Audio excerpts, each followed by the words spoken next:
Tu vois, le monde se divise en deux catégories. Ceux qui ont un pistolet chargé et ceux qui creusent. Toi, tu creuses.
I used to be down.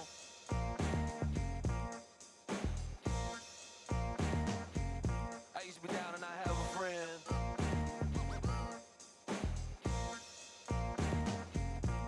It was like Groundhog Day. Why is that? Cause the shit don't end. Shit don't end.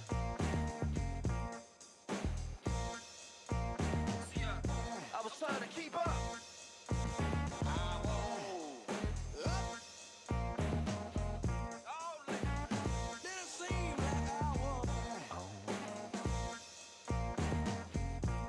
I said I don't give a damn. I said I don't give a damn. But it was all pretend. It was all pretend.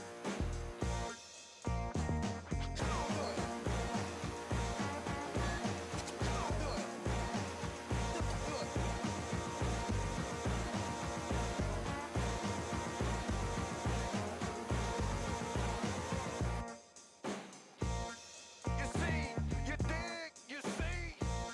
It was all pretend. It was all pretend.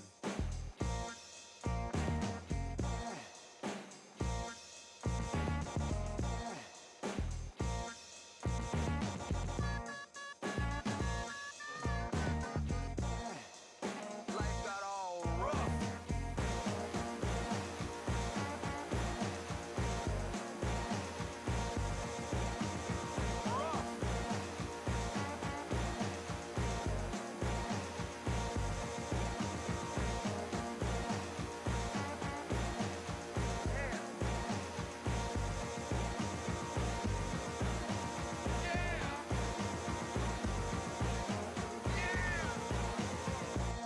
I said I don't give a damn. I said I don't give a damn. But it was all pretend. It was all pretend. Yo, let's work it on out. I did some strange things. I did some strange shit. And I kept it on the low. I kept it to myself. I kept it to myself.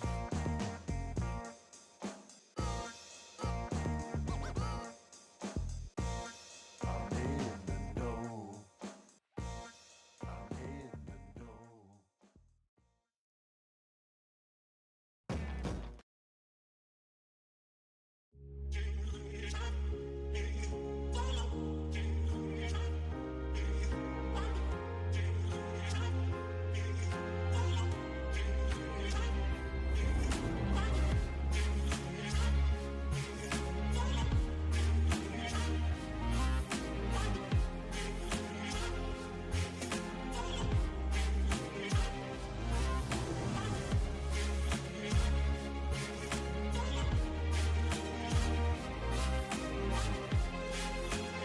Pour le grand écran, pour voir tous les films et pour rêver ensemble, on a tous une bonne raison d'aller au cinéma.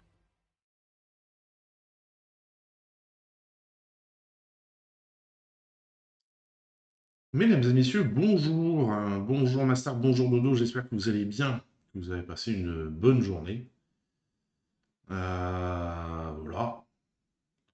Oui, là, c'était lourd ce matin. Il y a eu un orage cet après-midi sur les coups de 15 heures. Ça a pétaradé de partout. On a eu de l'eau comme pas permis. Fort pendant pas très longtemps, mais fort quand même. Je pense que sur quelqu'un qui a un jardin ou les maraîchers, tout ça, ils ont dû avoir du dégât quand même. Il y a des chances. Il y a des chances, il y a des chances. Bon. Dodo, du coup, c'était bien le live de cette nuit, la sortie d'un des artistes K-pop là du fameux groupe. On me parle qui me parle. Ben oui, non, c'est pas, on s'en fout de ça.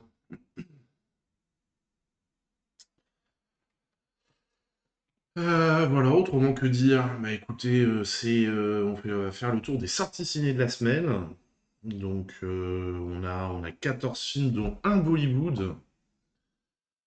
Voilà, et des gros films, des moyens films, des petits films, un peu de tout, quoi. Donc, voilà, je pense qu'on est pas mal. Attendez, pourquoi ça marche pas, ça? Je sais pas.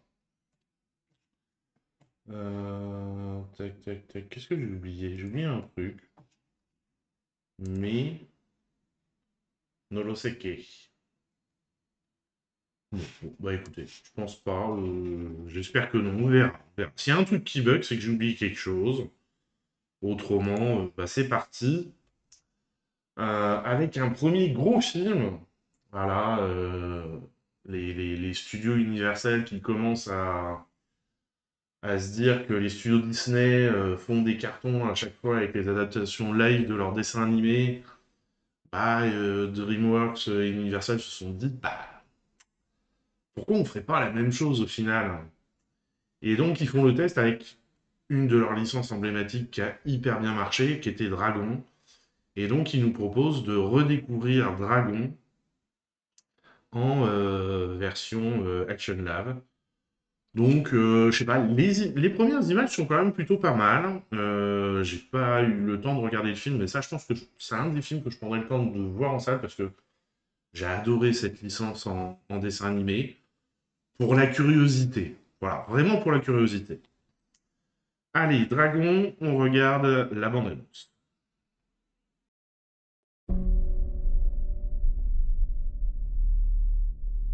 Nous sommes les descendants des meilleurs chasseurs de dragons de tous les territoires que les Vikings ont parcourus.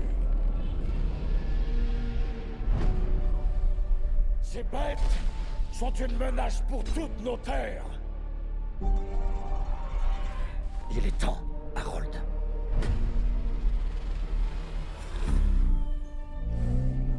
Faut que je te tue. C'est parce que je suis un viking. T'entends? Je suis un viking!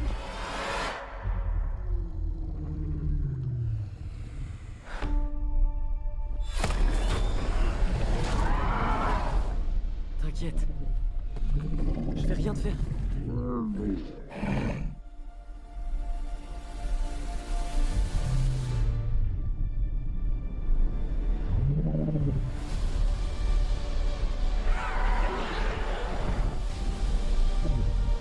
Ils sont peut-être pas aussi méchants qu'on le croit. Je te rappelle qu'on va être appelé à mener la même guerre que nos parents. Alors choisis ton camp.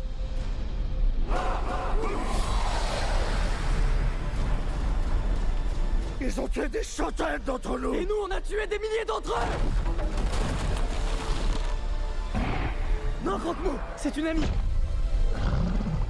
Vous devez tous voir ça. Je ne suis pas comme eux. Waouh, t'as tout perdu.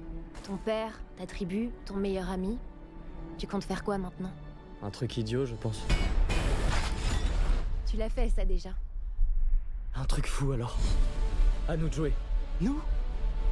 Suivez-moi. T'es prêt, mon grand?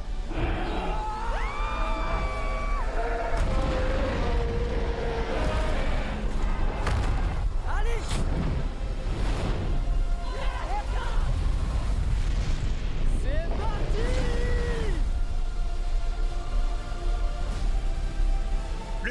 terrible. Il fait la taille de...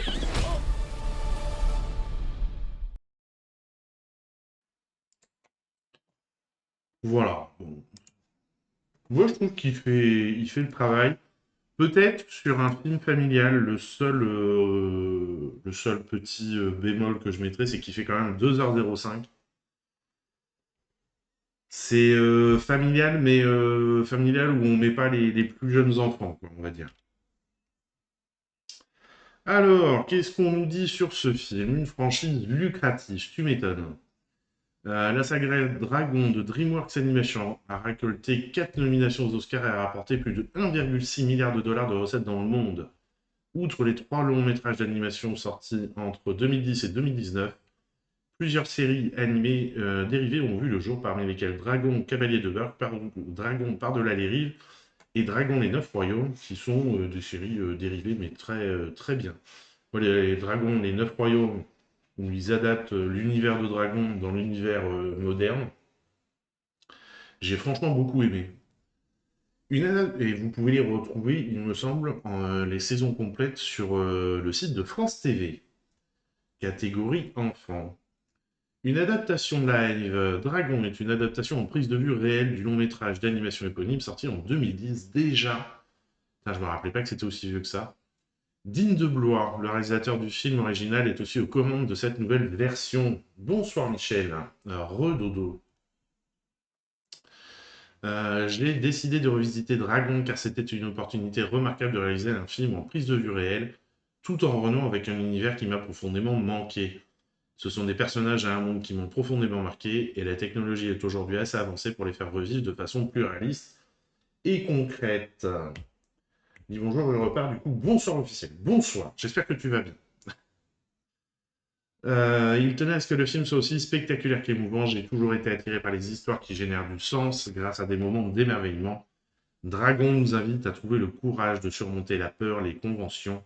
Le cheminement d'Aaron nous incite à remettre en question ce qu'on nous enseigne afin de mieux se dépasser et progresser. Ça va mieux, il fait moins chaud qu'hier. Il y a eu un gros orage là dans l'après-midi. Je pense que les maraîchers sont pas contents parce que ça a plu très très fort.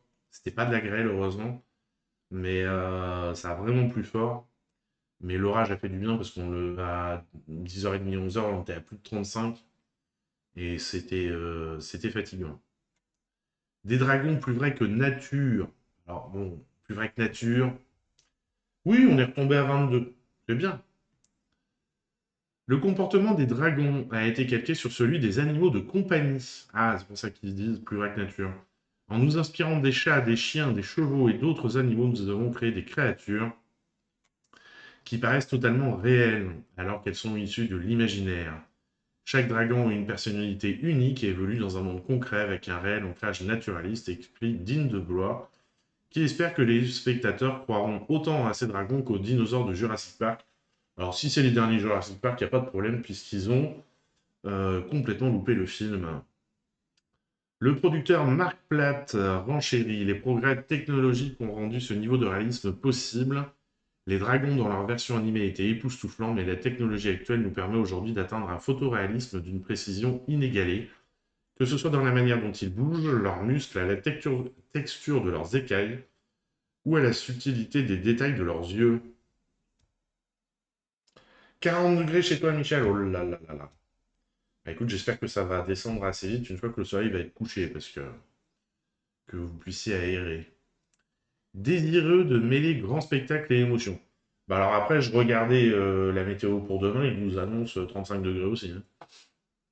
Grand spectacle et émotion, le producteur Mark Platt cite Top Gun Maverick comme source d'inspiration, car le film de Joseph Kosinski générait exactement le genre de frisson que nous voulions provoquer.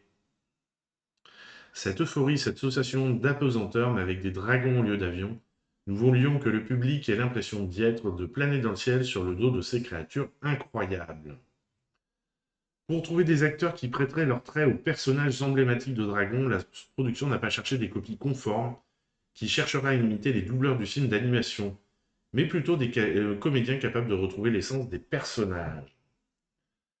31 encore, nous, maintenant, après-midi très chaude. J'ai passé toute la journée en maillot de bain. Bah oui, bah là, quand tu peux, c'est clair que faut le faire. Le casting. Pour trouver des acteurs qui prêteraient leurs traits aux personnages emblématiques de Dragon, la production n'a pas cherché des copies. Oui, non, ça je l'ai lu, pardon. La révélation de Black Phone. Ils sont prévus un 2, Black Phone. Vu que ça a hyper bien marché, va y avoir un 2. Bah, c'est ça. Après, c'est vrai que c'est toujours l'exercice, c'est toujours dur d'adapter des dessins animés qui ont été adorés par des générations, de l'adapter en film. Mais franchement, on regarde la bande-annonce, ça vend du rêve, ça vend du. Ouais, moi ça marche bien là. C'est une adaptation, faut penser à ça. Donc tu verras pas exactement, forcément la même histoire mot pour mot. Mais je pense que ouais, ça marche. En plus, c'est le même réalisateur que les dessins animés, c'est le même réalisateur qui a fait le film. Donc il y a quand même plein de choses qui te font dire que ça, ça peut être bien. La révélation de Black Phone. Harold, le jeune viking qui se lie d'amitié avec Crockmouth, interprété par Mason Thames, révélé par le film d'horreur Black Phone, s'il a su apporter très simplement une belle vulnérabilité, doublée d'un humour solide au personnage d'Harold, il a aussi su exploiter la force tranquille, qui est le cœur de notre héros. Son évolution au fur et à mesure du tournage nous a donné l'impression de voir Harold prendre vie d'une toute nouvelle manière, déclare à son sujet le réalisateur. Pour le jeune acteur, il s'agit d'un rêve qui devient réalité. Enfant, Harold était son héros, il aspirait lui aussi à chevaucher un dragon, après avoir vu la bande-annonce de Dragon 2 alors qu'il avait 7 ans. Belle histoire. Ouais, les personnages sont bien choisis, enfin les acteurs sont bien choisis. Bon, l'ambiance est là, hein. Gérard Butler reprend son rôle de père d'Harold et redoutable chef de Burke, un personnage qu'il doublait dans les films d'animation. J'adore cette franchise, je m'y investis à fond. J'ai travaillé dessus durant la majeure partie de ma carrière d'acteur, je l'ai vu grandir, passer d'embryonnaire à un résultat totalement abouti et reconnu. Putain, je me rappelais pas que c'était lui qui faisait qui doublait le personnage du père d'Harold, excusez-moi. Passe pas dans le petit signe à côté, tant pis, j'attendrai. Oui, faut attendre un petit peu, il va l'avoir peut-être la semaine prochaine, de grandes chances la semaine d'après, en troisième semaine. Pour lui, revenir dans cette adaptation en prise de vue réelle était un honneur et une responsabilité. Il développe. Il fallait falloir réussir à transposer l'essence de mon interprétation originale sur un nouveau support. Mais Dean n'a pas son pareil en matière de direction d'acteur ou de réalisateur. Son intelligence, sa créativité, sa profondeur émotionnelle transpirent à travers chacune de ses histoires. Pour Dean DeBlois, il était inimaginable d'envisager un autre acteur. Il a créé ce personnage avec nous dans les versions animées, et quand j'ai su qu'il acceptait de reprendre le rôle, cela a incroyablement augmenté la confiance que j'avais vis-à-vis du projet d'adaptation. Changement de jambe. Dans la version animée, Gulfport n'a plus de jambe droite. Dans la version live, la jambe manquante est la gauche. Aïe aïe aïe, les fans là, ils vont s'énerver. Il s'avère que l'interprète du personnage Nick Frost a dû subir une arthroplastie du genou une semaine avant le tournage. Ah, c'est gênant ça. Quand j'en ai parlé à Dean, il m'a répondu, parfait, de toute façon, Gulfport n'a qu'une jambe. Si les fans cherchent un coupable, ils peuvent blâmer mon genou gauche. Voilà, on a l'explication. La représentation du handicap à l'écran. Russ Code, qui interprète Phlegma, l'une des guerrières les plus féroces et les plus compétentes de Burke. Ce rôle avait une résonance très personnelle pour l'actrice qui a dû être amputée d'une jambe à 23 ans, suite à des complications d'une blessure au pied qu'elle s'est faite à 15 ans en jouant au foot. Depuis le temps que je dis que le foot c'est dangereux. Depuis, l'actrice milite pour la représentation des personnes handicapées dans les médias.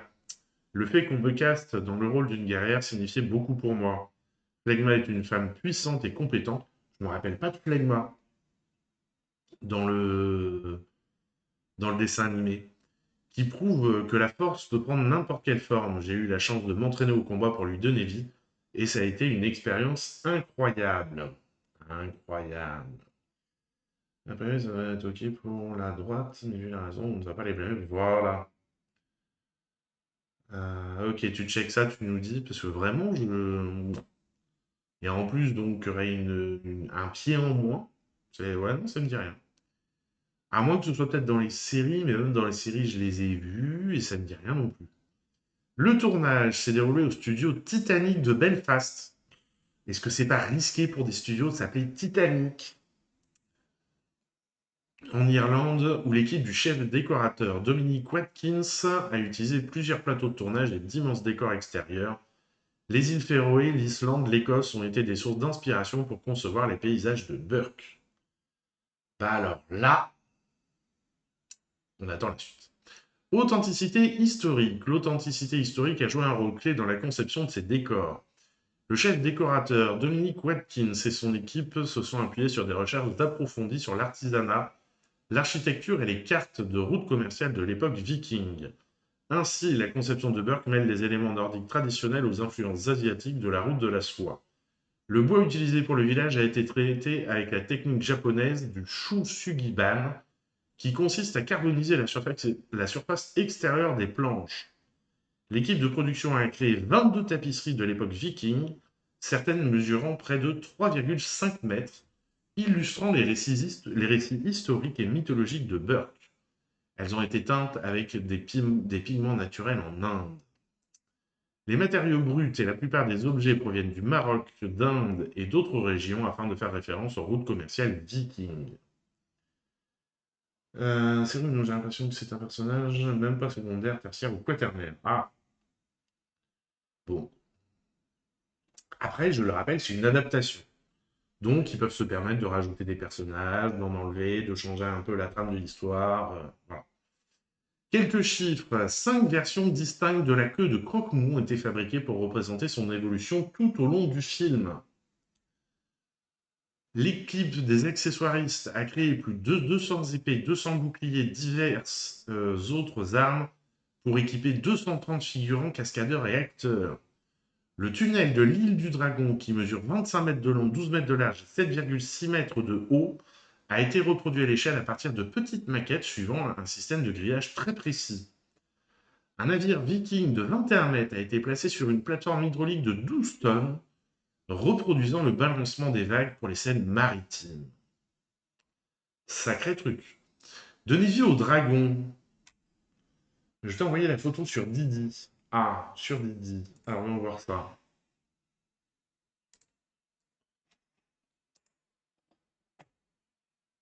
Non, effectivement, ça ne dit pas grand-chose.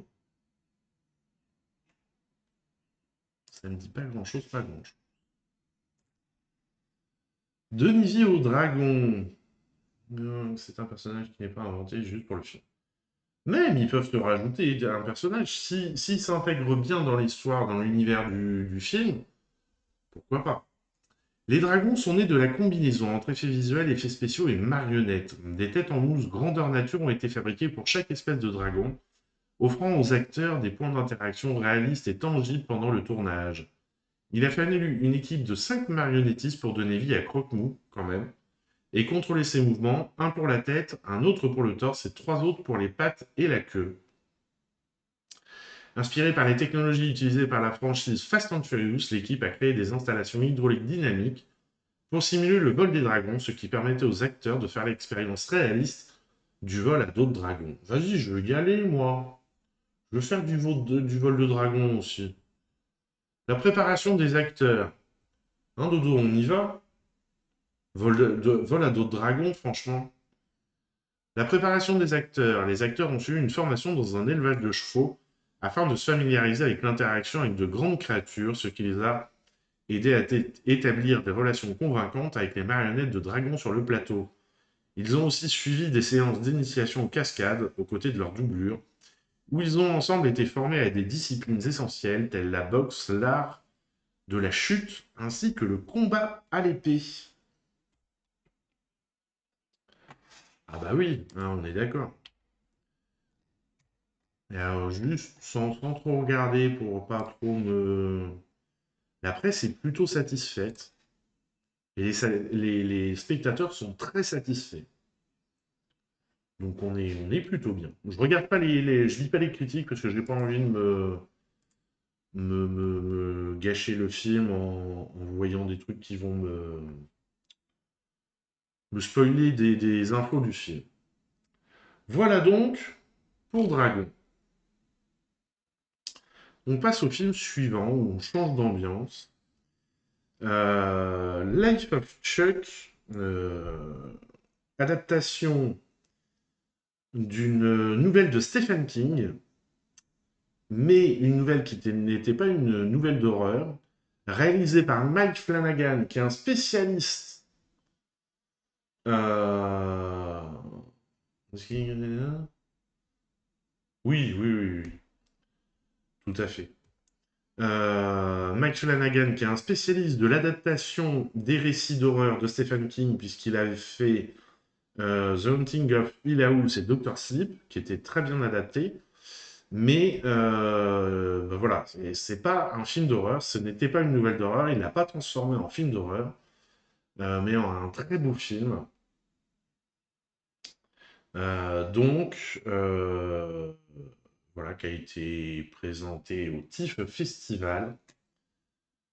Donald Renew qui double Harold comme dans le dessin animé. Ok, bien. Donc, Life of Chuck, on regarde la bande-annonce.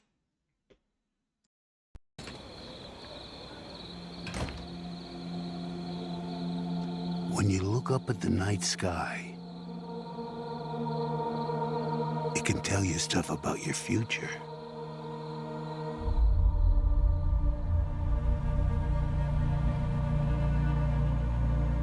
It won't lie to you. It's pure that way.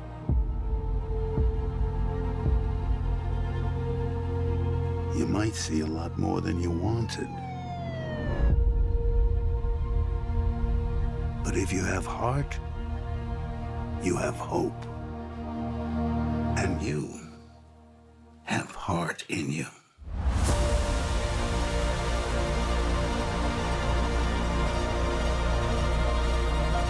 The world, Chuck.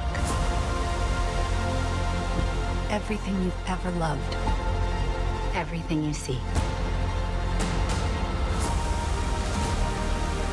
Every year that you live, that world will get bigger and brighter.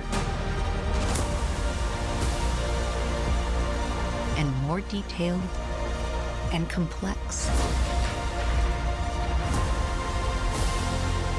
You fill the whole thing. It'll be a universe.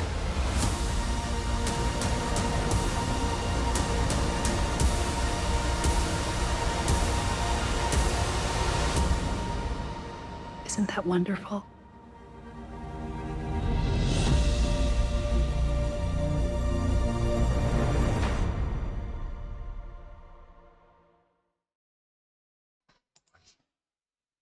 Et donc, c'était une question. Et effectivement, quand j'ai vu que c'était une question, je me suis dit, il y a peu de chances que ce soit lui. Il a grandi, la voix n'est pas la même, et ça irait pas sur une voix d'adolescent. Voilà, c'est... Bah, ils vieillissent tous, hein. Mais ça n'empêche qu'il est extraordinaire dans son rôle. Ce cher Tom. Mais effectivement, très beau film. Touk. Alors, qu'est-ce qu'on nous dit sur le film? Un projet très personnel pour Mike Flanagan. Il a découvert la nouvelle en 2020 en pleine pandémie. Elle l'a bouleversé au point de pleurer pendant sa lecture. Honnêtement, je n'avais jamais rien lu de tel, ni de Stephen King, ni de personne d'autre. Et j'ai aussitôt envoyé un mail à Stephen et je lui ai dit si je pouvais m'atteler à cette histoire, ce serait le meilleur film que je pourrais jamais faire. Il venait de me céder les droits de La Tour Sombre et sa réponse à l'époque avait été « Concentrons-nous d'abord sur La Tour Sombre et si l'occasion se présente, on en reparle. » Pendant des années, je suis resté obsédé par cette histoire et je disais à tous ceux qui voulaient bien m'écouter que si je pouvais réaliser le film qui était dans ma tête, ce serait le meilleur de ma carrière. Lorsque j'ai repris contact avec Stephen l'année dernière pour faire le point sur La Tour Sombre, je lui ai de nouveau posé des questions sur The Life of Chuck. Et cette fois, il m'a dit « Tu sais quoi, faisons-le. » Voilà, c'est bien ça. Et de 4, ce film marque la 4e adaptation pour Mike Flanagan d'un roman de Stephen King, après Jessie en 2017, Doctor Sleep en 2019 et la série à venir, La Tour Sombre. Ah, c'est une série, c'est pas un film. Une structure narrative inversée, et ça, comme il dit, c'est important. Le film est divisé en 3 chapitres racontés à rebours. Ce choix n'est pas qu'artistique, c'est un hommage direct à la structure de la nouvelle de King. Selon Mike Flanagan, raconté dans l'ordre, l'histoire aurait perdu de sa puissance, et ça, je suis entièrement d'accord. Parce que vraiment, vu qu'on commence par la fin et qu'on remonte le temps jusqu'à l'enfance, au début, on est un peu perdu par ce qui se passe, on comprend au milieu, et là, il y a vraiment tout l'espoir avec la fin, c'est vraiment bien monté, bien réfléchi. Par ailleurs, chaque chapitre explore une période différente de la vie de Chuck, avec une esthétique, un ton et même un format d'image spécifique. 1,85, 2,01, 2,39, renforçant cette progression inversée. Donc l'image s'élargit pardon, au fur et à mesure du film, jusqu'à prendre tout l'écran à la fin du film. Retour en Alabama. Mike Flanagan a tourné Life of Chuck en Alabama comme ses premiers projets. Le cinéaste y a ainsi retrouvé des membres de son ancienne équipe de The Mirror notamment. Les 4 premiers jours, nous avons filmé cette séquence de danse avec Tom Hiddleston, séquence qui est extraordinaire, moi je trouve. Annalise Basso et Pocket Queen à la batterie. Nous savions que nous commencions par l'une des séquences les plus importantes de tout le film, mais ces 4 jours qu'il a fallu pour la filmer ont été incroyables. Ils ont mis 4 jours. Ah waouh. Ouais, parce qu'elle est importante, elle est longue dans le film, mais de là à mettre 4 jours à la tourner. Je me souviens que le soir, quand je rentrais à l'hôtel, mon visage me faisait mal d'avoir autant souri dans la journée, en les regardant exécuter cette danse. Nous avons continué pendant ces 4 jours à trouver les bons angles en regardant encore et encore cette chorégraphie de 5 minutes se dérouler. Dans sa continuité, c'était tout aussi joyeux à voir au bout de 4 jours. Je n'avais jamais été impliqué dans une telle scène, c'était un bonheur, se rappelle le réalisateur en rajoutant. Bien sûr, nous avons rencontré tous les problèmes que l'on peut avoir lorsqu'on tourne en extérieur, ce genre de séquence. À commencer par la météo changeante, mais tous ces maux de tête ont été éclipsés par le plaisir de donner vie à une telle chorégraphie. Quand je pense à ce film, c'est toujours cette image qui me viendra spontanément à l'esprit. Retrouvailles. Plusieurs acteurs de Life of Chuck sont des habités de Mike Flanagan. C'est le cas de Jacob Tremblay dans Dr. Sleep, Annalise Basso qu'il dirige depuis qu'elle est enfant, ou encore Karen Gillan dans The Mirror. Un film lumineux et non cynique. L'un des plus grands défis pour Mike Flanagan et son équipe a été de parvenir à jongler avec ces 3 parties qui composent un seul vaste récit. Chacune d'entre elles a un casting complètement différent, une approche esthétique différente, jusqu'au format du film, une tonalité différente, mais elles doivent s'unir pour raconter la vie de Chuck et transmettre un message clair. Quand on a fini le 2e acte, on avait l'impression d'avoir un film fini, puis on tournait avec un autre casting, c'était une expérience unique, se rappelle le metteur en scène. On se répète là, non? Un film lumineux et non cynique, un film lumineux et non cynique, au cas où on n'ait pas compris. Monsieur Foxeo, bonjour, comment vas-tu? Au cas où on n'ait pas compris, il nous le répète, je vous le redis quand même pour que vous intégriez le truc, un film lumineux et non cynique. Contrairement aux précédentes réalisations de Mike Flanagan, The Life of Chuck n'est pas un film d'horreur, mais un film sur la joie de vivre l'art, l'humanité et la mort, mais sans peur ni désespoir. C'est le film le plus joyeux que j'ai jamais fait. Il n'y a pas une once de cynisme, j'espère que le public gardera en lui une part de cette joie inhérente à l'histoire, que cela les aidera à appréhender et parfois surmonter le monde d'aujourd'hui, les enjeux de chacune de nos vies et les encouragera à poser leur mallette pour se laisser aller à la danse. Cela peut prendre plusieurs autres formes, s'adonner à la peinture ou simplement être en famille, écrire, faire du sport. Toutes ces différentes façons de laisser parler notre cœur. J'espère que c'est ce qu'ils retiendront. Ce film m'a certainement apporté beaucoup de paix, de joie, d'espoir.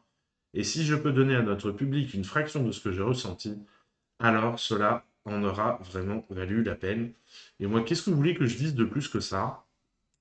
À part que le pari est réussi et que j'avais un peu peur parce que la nouvelle est vraiment courte. Et je me disais comment on en fait un film, parce que le film fait quand même 1h50, 1h51. Et je me disais, bah ouais, euh, comment en faire un film d'1h51 à partir d'une nouvelle aussi courte? Et quand j'ai vu le film, j'ai fait ouais, bah oui, oui, non, c'est très bien fait. Nickel. J'ai fait le 4 ciné ce week-end, j'ai droit à un cookie. Vas-y, serre-toi. C'est avec plaisir. Euh, alors, la bande-annonce est bien faite, je trouve. Par contre, il y a peut-être une chose qui pêche. Euh, pour ceux qui lisent les synopsis, voilà. Le synopsis pêche peut-être un peu parce... Voilà. Il est quand même extrêmement raccourci. La vie extraordinaire d'un homme ordinaire racontée en 3 chapitres. Merci Chuck. C'est simple. J'aime bien la simplicité. Mais est-ce que ça donne envie d'aller voir le film? Je ne sais pas. Alors que la bande-annonce donne plutôt envie. Je pense. Et que ce serait bien que ce soit un film qui marche. Parce que vraiment, il mérite. Allez, on change d'ambiance et on part en Corée, il me semble, avec le film suivant, Normal Family, dont on regarde la bande-annonce.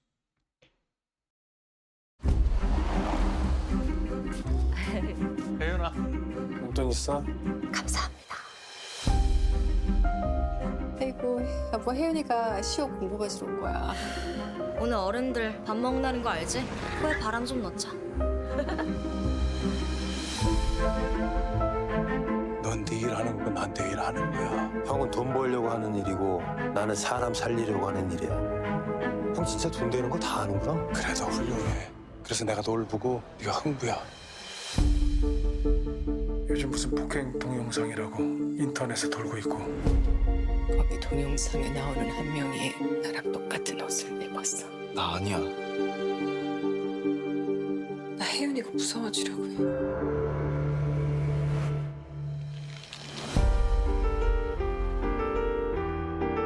아무 일 없었던 것처럼 다 덮고 가면 아무 일 없는 게 되는 거야?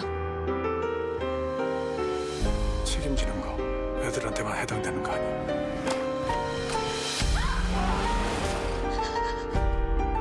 그 노숙자가 죽고 그럼 애들은 살인자 되는 거야. 혜윤이 자수시킬 거야. 왜 안 하던 짓을 하고 지랄이야! 너 신고 안 할 거지, 그치?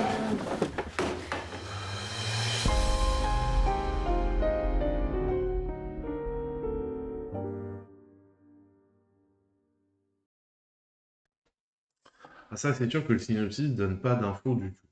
Et je manque à tous mes devoirs. T'as fait quoi comme ciné, du coup, ce week-end?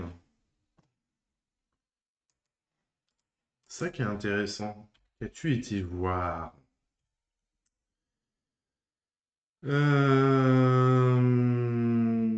Là, je cherchais mon bouton. Qu'est-ce qu'on nous dit sur le film? On change d'ambiance, hein, vraiment là, autant sur le précédent, on avait bien compris, on est sur un film lumineux et non cynique. Là, sacrée ambiance qui est promise dans la bande-annonce. J'espère que ce sera gardé dans le film. Est-ce qu'on a une interdiction? Parce que non, il n'y a pas d'interdiction, il n'y a pas l'air d'y avoir. Il y a des scènes qui peuvent être un peu violentes. Au moins, l'interdiction n'est pas encore tombée. Normalement, il s'arrange pour l'avoir le jour de la sortie. Lilo et Stitch, Mission Impossible, Dragon, Ballerina. Et bien dis donc, 2 avant-premières du coup, Dragon et Ballerina, parce que Dragon il sort aujourd'hui, non, Ballerina c'était la semaine dernière. Et alors, des retours rapides sur chacun. Lilo et Stitch, on a beaucoup de bons retours dessus. Mission Impossible, c'était... nous, enfin, au niveau de nos spectateurs, ça a été très mitigé. Dragon, je les ai complètement loupés cet après-midi à la sortie. Et Ballerina, on a tellement peu de monde qui est venu le voir que je sais pas ce qu'ils en ont pensé. Lilo, pas mal, les acteurs vont bien au personnage. C'est bien si on retrouve l'ambiance du dessin animé, c'est déjà pas mal.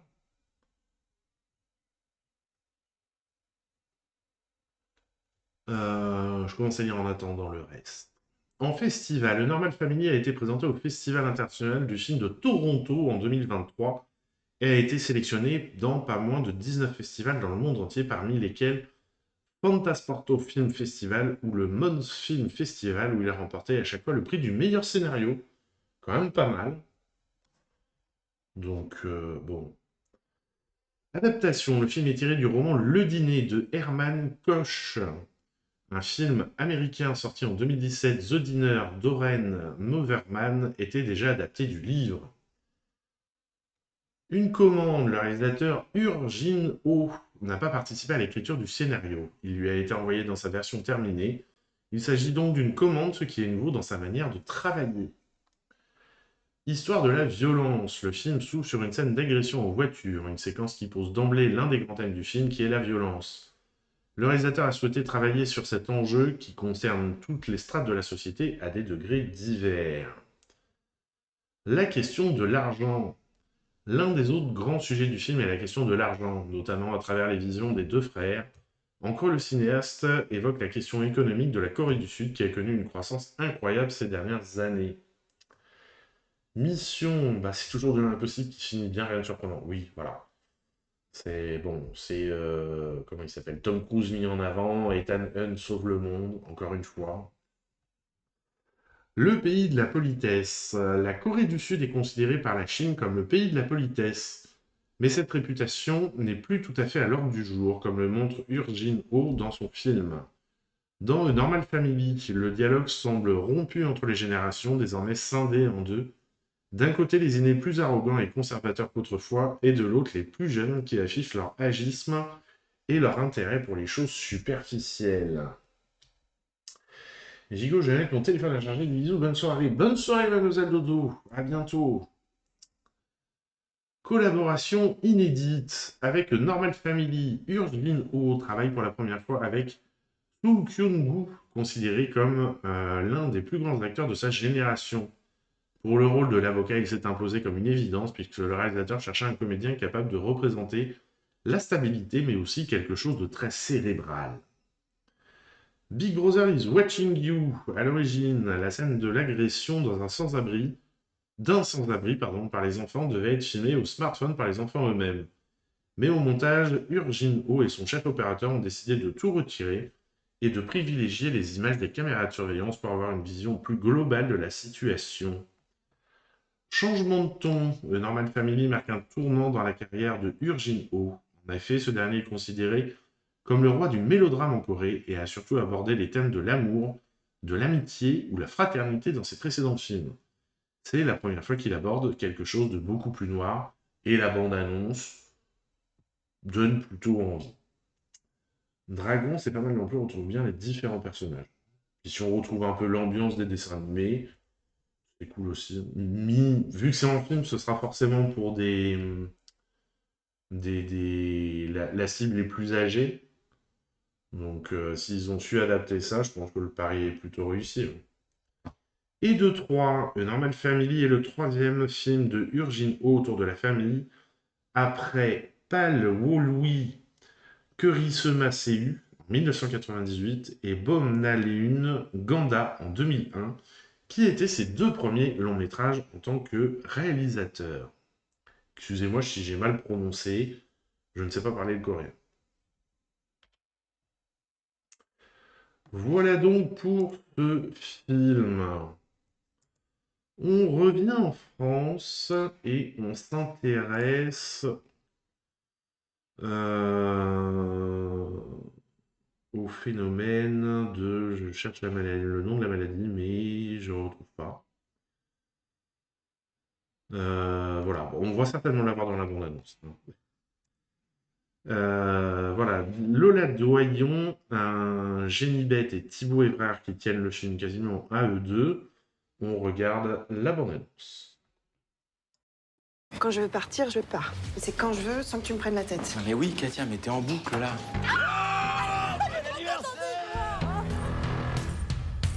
J'aime pas trop changer mes habitudes. Je suis hypersensible à la lumière et au bruit. J'ai toujours eu des relations compliquées. On n'aurait jamais dû se remettre ensemble. Moi, tous les moments que je passe avec toi, ils sont tellement remplis. J'ai pas arrêté de passer d'un travail à un autre parce qu'on me reprochait de pas m'intégrer assez au groupe. Qu'est-ce que tu fais là? Qu'est-ce que tu fais là? Moi, je viens juste prendre un dossier en dessous de toi. J'ai vu Thomas, on peut dire qu'il m'a largué comme une sombre merde. Il était pas du tout intéressant, il était même complètement inutile. Katia. Est-ce que je suis virée? Bah non, non, puis c'est vraiment pas le sujet d'une réunion de rédaction. Tu passes avec Julien sur l'autisme. Alors, les femmes autistes adultes dites à haut niveau de fonctionnement, celles qu'on appelait autrefois Asperger, parviennent mieux que leurs homologues masculins à s'adapter et à se camoufler socialement.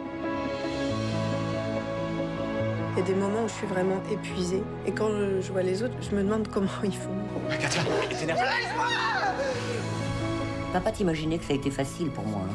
S'entendre dire constamment votre fille ne parle pas assez, est trop timide. On peut pas vivre tout le temps reclus là comme si les autres n'existaient pas.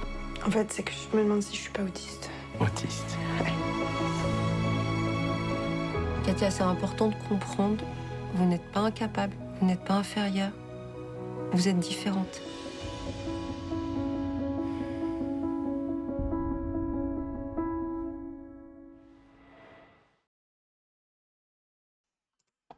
Et voilà pour cette bande-annonce. Ballerina. Bah tiens, j'allais demander des nouvelles de Ballerina. Comme ce que j'ai toujours reproché à Golden Week, de beaux combats, mais on voit beaucoup trop les chorégraphies de combat, oui, oui. Et des dizaines de fois où le héros devrait se prendre un coup fatal, mais les méchants attendent.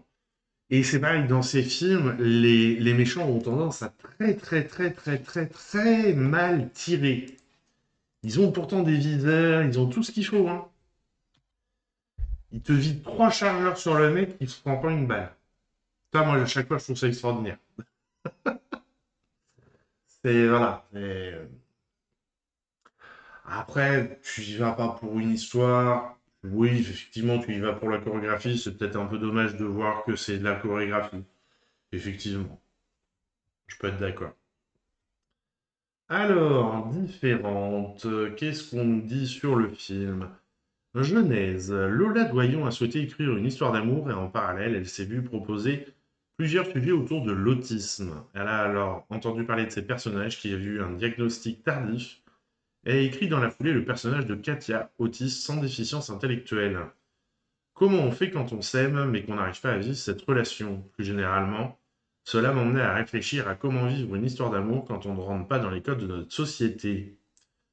Une grande attente, cela faisait près de 10 ans que Lola Doyon n'avait pas réalisé de long métrage depuis Le Voyage de Fanny en 2016. Je me rappelle pas de ce film.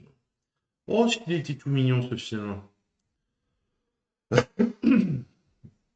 Ça avait été un succès assez extraordinaire. C'était d'ailleurs l'adaptation d'un livre, d'un roman. Il y a les autistes et les baptistes, tout à fait. Un travail de longue haleine. Pour écrire le scénario, Lola Doyon a fait de longues recherches sur l'autisme chez les femmes qui souvent ont un diagnostic tardif et qui pour certaines se rendent compte de leur autisme qu'après de 30 ans en ayant eu toute leur vie des relations sociales compliquées sans explication. La réalisatrice a ainsi rencontré plusieurs personnes concernées ainsi que des spécialistes à qui elle a fait relire le scénario pour être le plus crédible possible. Trouver l'héroïne. Dans un premier temps, la directrice de casting, Constance Desmontois, a fait appel à de rares agents spécialisés dans des acteurs ou actrices atypiques. Mais finalement, Lola Doyon a rencontré Jenny Bess, qui s'est imposée à elle. Pour Thibaut Évrard, c'est également la directrice de casting qui lui a parlé de lui, et dès la première rencontre, la réalisatrice a trouvé le couple évident. Préparation commune. Lola Doyon a travaillé conjointement avec Jenny Bess pour définir les particularités de l'héroïne ainsi que la justesse du rôle. La comédienne est également partie à la rencontre de femmes autistes afin de mieux cerner son personnage, et la réalisatrice a ensuite fait de nombreuses répétitions avec ses acteurs. Elle confie même que c'est la première fois qu'elle répète autant en amont et de manière aussi précise. Il y a celle qui joue dans la série, là, Astrid et Raphaël, c'est pareil. À chaque fois qu'elle reprend son rôle d'Astrid, elle travaille beaucoup parce qu'effectivement, là en plus, c'est un autisme encore plus poussé. C'est des postures à travailler qui sont assez difficiles. Place à l'impro, si différente et plutôt fidèle au scénario de base. Lola Doyon n'a pas hésité à faire plusieurs prises et à chercher de nouvelles choses au moment du tournage, grâce notamment à la longue préparation en amont. En permanente, le petit jeu de mots permanente. Le tournage a eu lieu à Nantes car Lola Doyon préfère tourner en dehors de Paris lorsque cela est possible. Les financements m'ont amené, et c'est surtout ça peut-être, en région des Pays de la Loire, j'ai choisi de tourner à Nantes qui propose un large éventail de décors. Elle a ainsi abordé la ville de manière quasi sociologique, en partant à la rencontre des habitants, en explorant la ville afin de pouvoir ensuite y placer ses personnages. Pimper le gris, le tournage a eu lieu au mois de février. Pas forcément le meilleur moment. Alors que la météo s'est montrée souvent capricieuse avec de la pluie et le ciel gris. Pour pallier cette morosité, Pierre Milon, le chef opérateur, a privilégié les lieux lumineux avec de nombreuses fenêtres et, concernant les costumes, ceux de Katia sont toujours colorés, privilégiant le rouge.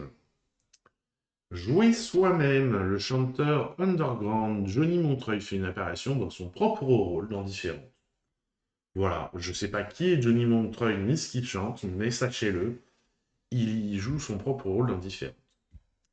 Au plus près, pour être la plus proche possible des personnages et notamment de Katia, Lola Doyon a privilégié la caméra à l'épaule, notamment quand la jeune femme sort de chez elle.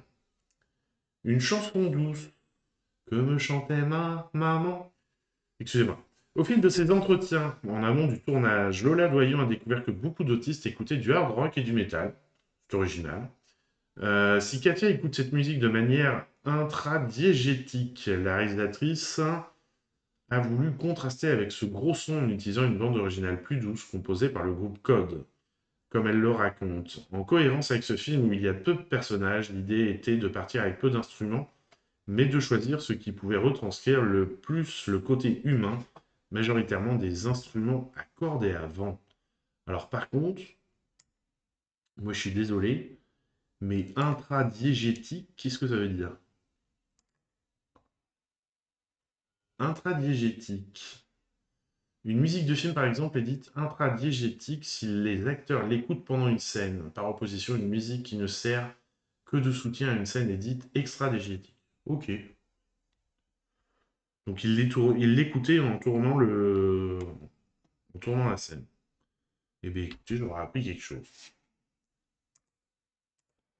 Que dire sur ce film? J'ai pris avec ce que disait la presse. Mais on voit. Oui, il m'a un peu... Il m'a un peu fatigué parce que effectivement, on comprend rapidement que effectivement, elle est différente et que elle a quelque chose en elle qui est différent des autres. Mais on a l'impression que, enfin, pendant 1 heure et demie que dure le film, c'est une quête de se faire reconnaître. Ouais, non, on n'est vraiment pas sur le même truc que le petit truc en plus. Même si l'idée de défendre les personnes différentes est là aussi. Mais là, on est vraiment sur cette quête perpétuelle et dès qu'elle commence, alors quand elle découvre le phénomène de l'autisme, ça va devenir une quête pour se faire reconnaître autiste. Et au final, à la fin du film, tu as envie de dire, mais ok, t'es reconnu autiste, mais ça t'a servi à quoi? Et c'est ça, moi, qui me manque dans le film, c'est qu'on a une quête, elle poursuit cette quête-là tout le long du film, de se faire reconnaître autiste et savoir quel autisme, en l'occurrence Asperger, on nous le dit dans la bande-annonce. Voilà, et du coup, moi, ça m'a... Je suis resté un peu sur ma faim, parce qu'au final, à la fin, bah, elle est toujours dans le même boulot, elle sort toujours avec le même mec. Et t'as envie de dire, bah, par rapport au début, qu'est-ce que ça a changé dans la vie? Qu'est-ce que ça... Enfin voilà, je trouve pas que ça apporte, cette quête apporte grand-chose. Mais après, comme je dis à chaque fois, c'est que mon avis. Du coup, je suis resté un peu mitigé sur ce film et j'ai regardé vite fait la note de la presse qui est assez mitigée aussi. Après, c'est extrêmement bien joué. Jamie Bess, bravo sur les manières de... quand elle est confrontée à des situations auxquelles elle ne s'attend pas, les réactions, tout ça, sont extrêmement bien jouées. On sent le travail qu'elle a fait en amont. Ça, là-dessus, il n'y a pas de souci. Thibaut Évrard qui essaye de se plier en quatre pour que leur relation se passe bien, ça marche aussi. Mais voilà, il manque le petit truc en plus, là pour le coup, sans mauvais jeu de mots, qui fait que cette quête, où elle mène, et moi j'ai pas eu la réponse dans le film. Si jamais vous avez l'occasion de le voir, peut-être que je suis passé à côté, n'hésitez pas à me dire. Voilà. Allez, on passe au film suivant. Indomptable. On part où? On part loin. Je sais pas où c'est qu'on part. Eh ben, on va pas nous le dire. On part à Yaoundé. Il me dit pas où c'est, hein. On part à Yaoundé pour ce thriller policier avec Thomas N'Gijol dans le rôle principal. Indomptable, on regarde la bande-annonce. Appel d'urgence. On signale le meurtre de l'officier de police Albert Koumé. Ça dit qu'on peut mourir dans les bouchons dans ce pays. Il y avait une vendeuse ici, n'est-ce pas? Une femme. Elle faisait les beignets haricots. Commissaire Bilong. Son surnom, c'est Blacky. Tu es Camerounais, non? Donc tu es intelligent. Il faut me raconter ce qui s'est passé. On peut travailler dans des conditions pareilles. Sois pas présent pour ta famille. Ton travail a pris le dessus sur tout. Le nom que tu portes là, c'est le nom de ma mère. Il faut avoir un peu de conscience de ça. Tu me parles encore et toujours des traditions. Arrête de traumatiser les enfants. Je protège ma fille.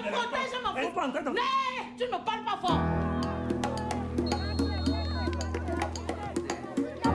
Papa, tout à l'heure, on pourra aller manger une glace. Concentre-toi sur les classes d'abord. Vous foutez quoi qu'il y a d'abord générateur? On stoppe les mensonges. De toi à moi. Toi, tu es un homme, moi, je suis un homme. Je souhaite à personne d'être dans ma position là. Choisir entre laisser la violence perdurer ou l'exercer soi-même. Quelqu'un doit bien faire le boulot.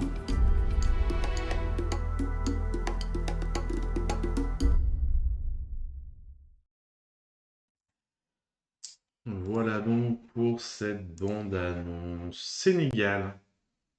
Pas Cameroun? J'ai l'impression qu'il a dit Camerounais pendant la bande-annonce. Cameroun, c'est la capitale du Cameroun, Yaoundé, qui s'étend sur 7 collines. Cameroun. Alors, qu'est-ce qu'on nous dit sur ce film? Déjà, je voulais regarder un truc. Non, pas de...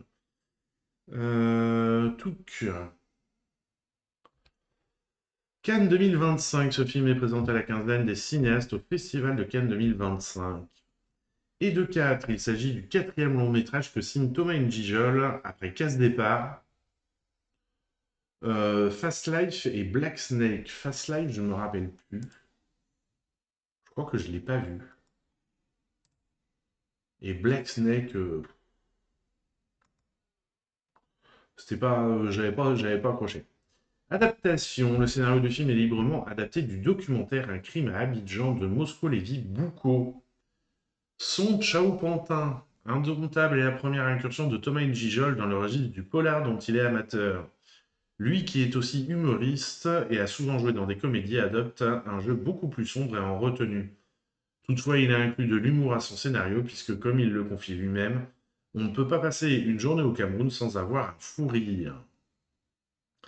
Sauver des eaux. La découverte du documentaire Un crime à Abidjan a été une véritable révélation pour Thomas N'Gijol lorsqu'il a découvert sur Arte à la fin des années 90. Il l'a d'ailleurs enregistré sur une cassette vidéo. Rappelez-vous, les cassettes vidéo. L'objet avait une telle importance que c'est l'une des premières choses qu'il a sauvées des années plus tard lorsqu'il a subi un dégât des eaux chez lui. Réalisme. Avec Indomptable, le réalisateur souhaitait montrer les failles d'un commissaire de police qui échoue à faire respecter l'ordre aussi bien chez lui que dans la rue. L'idée n'était pas d'en faire un super-héros à la James Bond ou Sherlock Holmes, mais tout simplement un homme dont les faiblesses sont apparentes pour le spectateur. Question de statut. Indomptable se déroule à Yaoundé, capitale du Cameroun. Avec ce film, Thomas N'Gijol évoque l'importance que revêt le costume en Afrique. Plus qu'un vêtement, il désigne une condition sociale. Oui, j'ai envie de dire, c'est un peu pareil en France, hein. C'est pas n'importe qui se balade en costume 3 pièces, cravate en France. Le personnage principal se définit d'ailleurs lui-même comme un homme de tenue qui renvoie au prestige de sa position dans la société. Un film personnel. En ancrant son film au Cameroun, Thomas N'Gijol évoque un pays qu'il connaît bien et auquel il est attaché depuis sa plus tendre enfance. Indomptable est un film qui a une grande part affective pour lui et qu'il a réalisé pour renforcer son lien avec ses racines, mais aussi avec ses parents et ses enfants. L'Afrique sublimée, l'image du film est signée Patrick Blossier, un chef opérateur qui avait déjà sublimé le continent africain dans le film Blanc d'ébène de Cheikh Doucouré de 1991 qui se passait en Guinée. C'est d'ailleurs la raison pour laquelle Thomas N'Gijol l'a choisi, parce qu'il ne voulait pas d'une image trop esthétique à la Moonlight. Anti-patriarcat, si Thomas N'Gijol a voulu faire passer un message féministe à travers Indomptable, reste que les femmes sont montrées comme puissantes, puisque la femme de Zachary lui se tient en tête, sa fille claque la porte et joue au foot. Il dépeint seulement la réalité de ce qu'il a vécu dans son enfance. Alors après, est-ce que c'est la réalité sur place? Je ne sais pas. Multicasquette, en plus d'en être le réalisateur, Thomas N'Gijol s'est octroyé le rôle d'Indomptable, puisque dans sa démarche très intime, il n'imaginait pas qu'un autre acteur puisse incarner ce personnage. 100% Africa, le personnage se déroulant au Cameroun, Thomas N'Gijol a souhaité avoir un casting 100% local avec des acteurs professionnels. Pour la plupart d'entre eux, si l'équipe artistique était africaine, les chefs de poste dans l'équipe technique, eux, sont venus de France. Merci, merci Marvin. Le film traite en filigrane de Marvin Gaye, dont le dernier album Midnight Love rappelle de nombreux souvenirs au réalisateur, puisque c'était l'album de son père et qu'il le confondait même avec le chanteur quand il était petit. Forcément, on idéalise toujours ses parents. Reconnaissance. Oui, alors toujours non, peut-être pas. À la suite d'une projection, Moscow Bouko, qui a inspiré Thomas N'Gijol pour Indomptable, a salué le réalisateur et lui a écrit ensuite un mail pour les féliciter de son film. Et ça, quand tu reçois un mail comme ça de la part de celui qui t'a inspiré le film et le personnage, tu dois être quand même très satisfait. À la vie comme à la scène, le compositeur Danny Santé et Thomas N'Gijol se connaissent depuis une dizaine d'années et sont amis. Il a travaillé directement avec les images fournies par le réalisateur afin d'être inspiré par l'émotion de la scène. D'ailleurs, le cinéaste a été très investi dans l'élaboration de la bande originale. Pas de cliché, Thomas N'Gijol n'a pas voulu tomber dans le cliché des djembés et rythmes africains pour sa bande originale. Il a donc demandé à son compositeur de se concentrer davantage sur l'histoire racontée à l'écran que sur le décor. Ah bon, on y revient sur la musique intradigétique. Dans la scène du marché, Danny Saint a d'abord intégré une musique extérieure mixée avec des sons ambiants, mais cela ne fonctionnait pas. Alors ils ont laissé le paysage sonore tel quel, avec les enceintes de mauvaise qualité qui diffusent de la musique, les gens qui font du bruit et les sons du quotidien. Ben, il nous aurait dit ça donc, sur le film précédent, j'aurais compris direct. Mais bon, c'est bien, on a été chercher, c'est pas mal non plus. Voilà donc pour ce film. On a une critique presque et comment qui est plutôt satisfaite du film. On est à plus de 3,5 sur 5. Donc quand on atteint ces notes-là de la presse, c'est quand même plutôt bon signe. Alors, je vous préviens, on change d'ambiance. Et peut-être, je n'ai pas vu le film de qualité, avec le film suivant. Une comédie française, Vacances forcées, dont on regarde la bande-annonce. Cyril! Ça va? C'est les vacances. Qu'est-ce que tu foutais? J'adore tes belles quand t'es en colère, c'est dingue. C'est là. On n'a pas les moyens de se payer une villa comme ça. Je voulais t'offrir le plus bel été qu'on ait jamais eu. Bonjour, je suis le locataire de cette maison. Excusez-moi, c'est notre location? C'est moi, le locataire officiel. Blablabla. Je rentre ici dans la maison, tu comprends? C'est quoi ce truc? Nous sommes des gens civilisés. Dolly peut s'isoler pour pondre son livre. Je partage pas. Le loyer sera divisé par 3. Je t'ai fait les valises? L'important, c'est de bien anticiper les différences de chacun. Petit-déj! Ça va mieux? J'ai failli appeler l'hygiène pour t'aider à sortir. C'est marrant, ces vacances avec tous ces inconnus. C'est quoi ces couinements? Bah, cherche un peu dans tes souvenirs. Pourquoi tu passes tes vacances avec ce vieux? Il est mon éditeur. J'ai évité la tôle de justesse. Très gangsta. Je suis pas sûr que Pablo Escobar soit une muse très inspirante pour votre livre. La maison s'appelle Rêve d'été. Il n'y a qu'à vous que ça ne vire pas au cauchemar. Je veux pas être ce père qui sait plus parler à son fils. Ou avec toi. Contre moi que je suis vénère. Faut pas déconner avec l'amour. Tout le monde dit ouais, plus tard, plus tard. Plus tard, c'est souvent trop tard. Puis à deux, on est plus fort, non? Je voulais qu'on passe le plus bel été qu'on ait jamais eu. Il est pas fini l'été. Je voudrais que ça s'arrête jamais.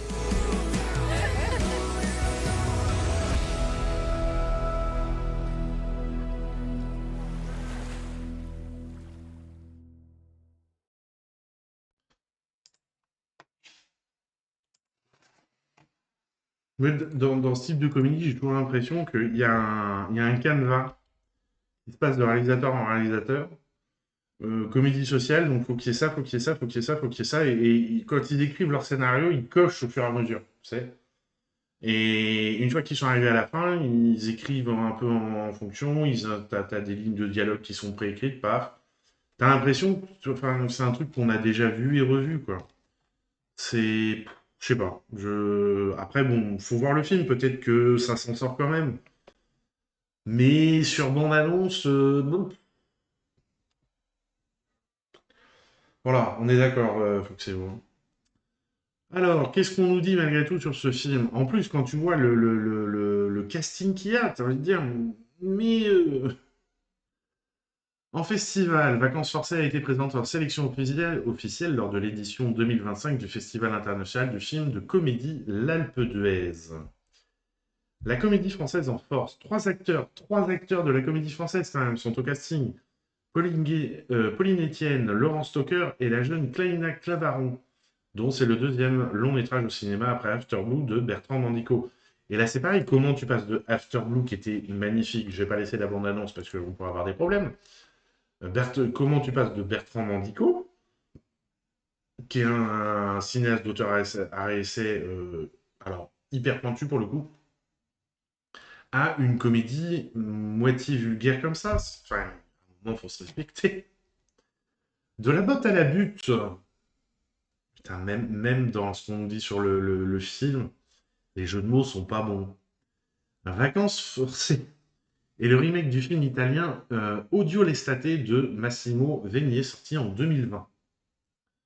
Au bord de la mer, le film a été entièrement tourné en Charente-Maritime, près de La Rochelle, à l'été 2024. Voilà. Une chanson culte, c'est bien, c'est des petits pavés à chaque fois, ça va vite. Les réalisateurs Stéphane Archinard et François Prévost-Légoni ont choisi d'utiliser la chanson La Ballade des gens heureux de Gérard Lenormand, un titre qui renvoie directement à l'histoire du film et dont les cinéastes louent à la fois l'optimisme et la profondeur. La profondeur. Tandem gagnant. Vacances forcées, le quatrième long métrage du duo Stéphane Archinard et François Prévost-Légoni, après les succès d'Amitié sincère, dont je ne me rappelle plus du tout, Touchouf, qui était beau, et Monsieur Je sais tout, alors quand même, qui était pas mal, qui était au quêtière. Quand même, par contre, on remarque qu'à chaque fois, ça baisse en entrée. Hein. On a commencé à 860 000 entrées avec Amitié sincère, on descend à 530 000 avec Touchouf, et on baisse plus de moitié avec Monsieur Je sais tout, on n'est qu'à 400 000 entrées. Hein. Je veux pas, bon, ça, à chaque fois. Hein. Ressemblance, dans le film, Horatika interprète le personnage de Luna, une femme qui assume sa féminité et revendique sa liberté. Une femme qui a rappelé des souvenirs à la comédienne puisqu'elle ressemble sur certains points au personnage d'Alex Barreto qu'elle interprétait dans Bimboland d'Ariel Zetoun en 1998. Ouais, mais je suis désolé, on ne peut pas comparer les deux films. Non. Non, c'est pas possible ça. Acolyte, Vacances forcées, de nouveau l'occasion pour Pauline Clément et Bertrand Huskla de se donner la réplique. Après les séries Brute et Moitié et des films comme Jumeaux mais pas trop d'Olivier Ducret et Wilfried Méance et Menteur d'Olivier Barou, Les deux films datent de 2022. Plongeon littéraire. Pour préparer son rôle, celui d'un éditeur, Laurence Stocker s'est totalement immergé dans le milieu littéraire en se rendant dans une maison d'édition pour rencontrer des professionnels et voir comment ils travaillaient. Quelqu'un qui connaît quelqu'un, pardon, j'ai bugué sur la phrase, peu connu avant le tournage du film, Claina Clavaron a été recommandée par Laurent Stocker, comédien comme elle à la Comédie Française, au réalisateur du film. Une recommandation qui a été beaucoup pesée dans la balance et qui a finalement été bénéfique pour la jeune actrice. On rappelle, premier film Bertrand Mandico. Passé à ça, je suis pas sûr que ce soit vraiment... Enfin bon... En adéquation pour composer le casting du film, les réalisateurs se sont souvenus d'une interview du réalisateur Alexandre Astier, dans laquelle il disait qu'il ne travaillait jamais avec des gens avec lesquels il n'aurait pas envie de déjeuner. Ce qui est également le cas de Stéphane Achinard et François Prévost-Légony au moment d'élaborer la distribution de leur film. Ok, c'est juste cette référence-là. Je me disais, s'ils commencent à faire des références dans la comédie, la construction des films et tout, bon, ça aurait été peut-être compliqué. Fidèle collaborateur, comme c'était déjà le cas dans Chouchou, c'est Monsieur Je sais tout. La bande originale est signée Mathieu Gonnet, ancien répétiteur emblématique de la Star Academy. Voilà, bon, vous l'aurez compris, c'est pas forcément mon type de comédie, mais il en faut pour tous les goûts.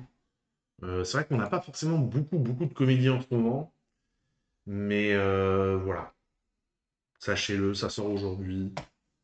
Le film suivant est classé en comédie aussi, je pense. Oui, voilà, comédie. Le rendez-vous de l'été de Valentine Cadic. On regarde la bande-annonce. Bonjour, bienvenue. Bonjour, bonne journée. Ah madame, le sac ça va pas être possible. J'ai une jeune femme là qui a un sac de voyage rempli d'affaires personnelles non risquées. Les gens ils sont cons, hein, tu peux viser de quitter des... Ok. À la base, je devais voir une épreuve de natation. Je viens aussi pour voir ma sœur et ma nièce. Et j'ai pas vu ma sœur depuis 10 ans. Moi, je commençais déjà à me sentir un petit peu mal parce que j'avais pas ma coloc olympique. C'est ma demi-sœur. On a le même père, pas la même mère. Et ma nièce a 8 ans et je l'ai jamais rencontrée. Et les géos? Tu veux piquer une tête? Non, ça va. Tu rigoles. J'ai matché avec un Argentin sur Tinder. Très belle photo, hein. Ah oui. Oh oui, lui, ça doit être un féru de sport. Si tu me parles encore une seule fois des JO, je te jure que je vais péter un câble. Flyers, t-shirt anti-JO. Ça vous dit rien? Rien. Je suis venue simplement pour la natation. Et c'est ma seule semaine de vacances. Et si vous voulez être utile, il y a plein de gens dans cette ville qui vont vraiment pas bien. Ah putain! C'est les JO, c'est le bordel, vous êtes fatigués, la police aussi est fatiguée. Vous le comprenez ça? Ah oui. Je suis désolée hein, pour tout à l'heure. Je passe pour une espèce de folle dépressive. Non. Blandine, tu veux du gâteau? Non, c'est bon, merci. J'en ai déjà eu pas mal.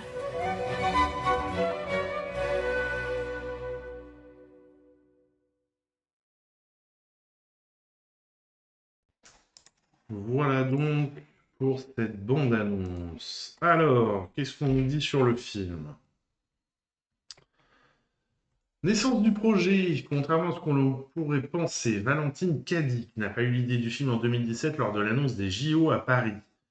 L'envie est née bien plus tard en continuité avec ses précédents courts-métrages qui s'inscrivaient dans des contextes d'événements réels, comme les reconstitutions historiques dans Omaha Beach. Elle voulait explorer la manière dont un événement aussi gigantesque que les JO pouvait bouleverser la vie de gens qui n'y participent pas directement. C'est dans cette tension entre l'intime et le collectif que le film a trouvé son souffle initial. Un tournage planifié autour des JO. Le plan de tournage a été conçu pour coller au calendrier réel des JO. Toutes les scènes liées aux compétitions ont été concentrées sur la première quinzaine d'août, période la plus dense en événements. En prévoyance d'éventuels imprévus, l'équipe avait aussi gardé en réserve la possibilité de tourner certaines scènes pendant les Jeux paralympiques de septembre. Cette organisation précise a permis de s'adapter rapidement à l'évolution du terrain, notamment en ce qui concerne les accès, autorisations et flux de spectateurs. Alors par contre, rien que pour ça, réussir à préparer un plan de tournage pendant les JO pour coller et avoir des images les plus proches des JO, ça, rien que ça déjà, chapeau. Parce que ça avait l'air quand même d'être un sacré capharnaüm, donc organisé.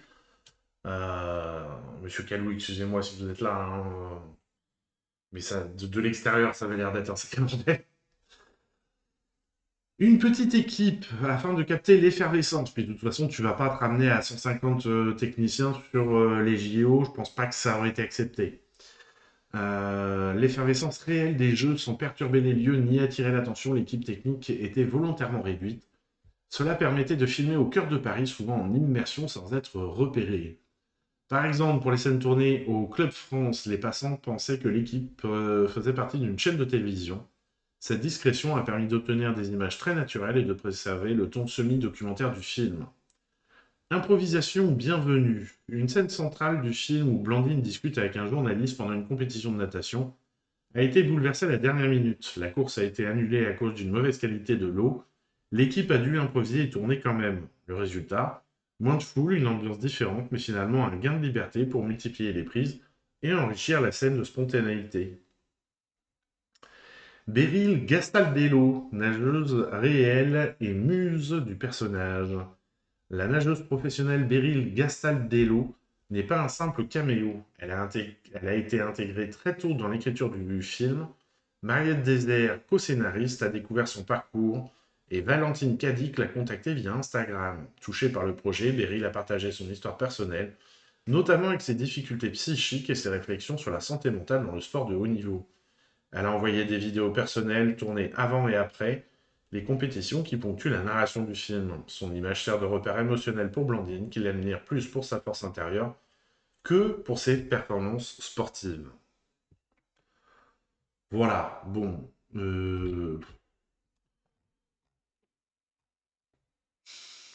Que dire sur ce film qu'est-ce que j'ai pensé de ce film? Je sais pas trop. Arrivé à la fin du film, je me suis dit... Ok. Bon, bah, je l'aurais vu. Mais alors que on n'a pas l'impression de vivre l'effervescence des JO, alors que justement, ça pour le coup, c'est un loupé, puisque justement, ils essayent d'avoir une petite équipe pour être au plus proche de cette effervescence. Et là, pour le coup, à part quelques scènes, on n'a pas vraiment l'impression de cette effervescence. Je sais pas. Alors, pour le coup, l'actrice qui est complètement... le personnage qui est complètement paumé, ça, il est complètement paumé, il n'y a pas de souci. Mais bon... Moi, j'étais un peu en mi-temps sur ce film. Je me disais, il y aurait peut-être eu des situations un peu plus...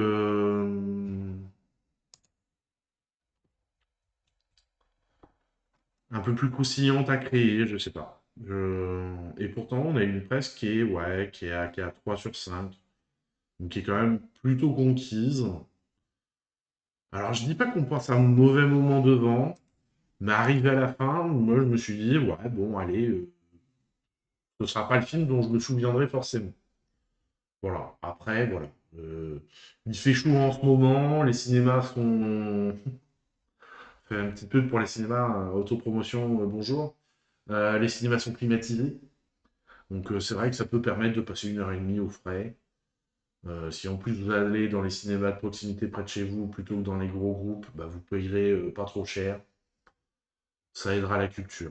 Voilà. Ce qui m'étonne le plus, c'est qu'il a été proposé en projection, pas en compétition, je crois. Ouais, quand vous mettez l'affiche en face de moi. Perspective. Ouais, donc vu que c'est un premier film, il a été présenté dans la sélection. Il est quand même été en sélection Perspective, donc qui rassemble les premiers films au Festival de Berlin. Quand même. Donc peut-être que j'ai loupé un truc, allez savoir. Allez, si on passe au film suivant, Crass, dont on regarde la bande-annonce.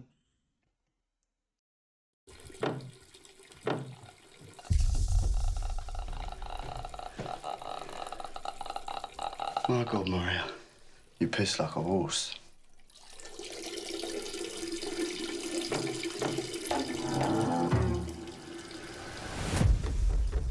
skins. They hold memories in them. This is for you. Brown never-ending catalogue of love.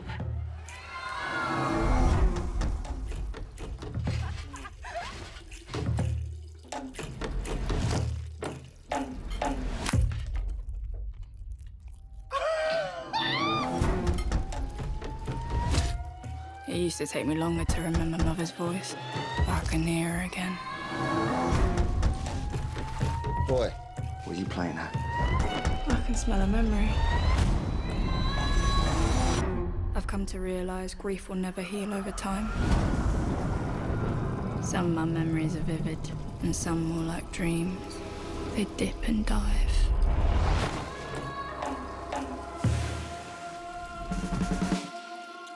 You're the best thing that's happened to me. We're the king of the castle. You're the dirty rascal.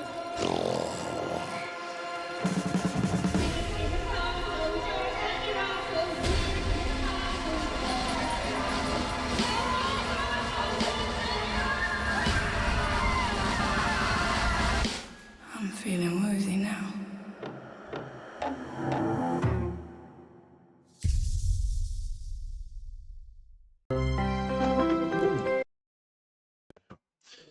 Voilà donc pour cette bande-annonce. Alors par contre, je ne me rappelle plus le nom de la maladie. La maladie qui fait c'est compulsif, on récupère tous les, tout ce qui nous passe sous la main, c'est pas forcément que des déchets. Marie et sa mère, âgée de 7 ans, et sa mère vivent dans un monde bien à elle, tant de singulier, tissé d'amour et de trésors amassés, mais une nuit tout bascule. 10 ans plus tard, Maria vit une vie paisible dans une famille d'accueil quand un jeune homme plus âgé fait éruption dans leur foyer ravivant, des blessures enfouies brouillant la frontière entre magie et folie. Ouais, il n'y a pas le nom de la maladie malheureusement, mais on part de la situation de la fille et de sa mère. La mère qui a cette maladie de tout récupérer pour essayer de le magnifier un peu dans le décor intérieur, mais on sent quand même que c'est un bordel monstre, c'est impossible de vivre dans un lieu comme ça. La fille qui est retirée, syndrome de Diogène, merci beaucoup Foxéo, effectivement c'est ça.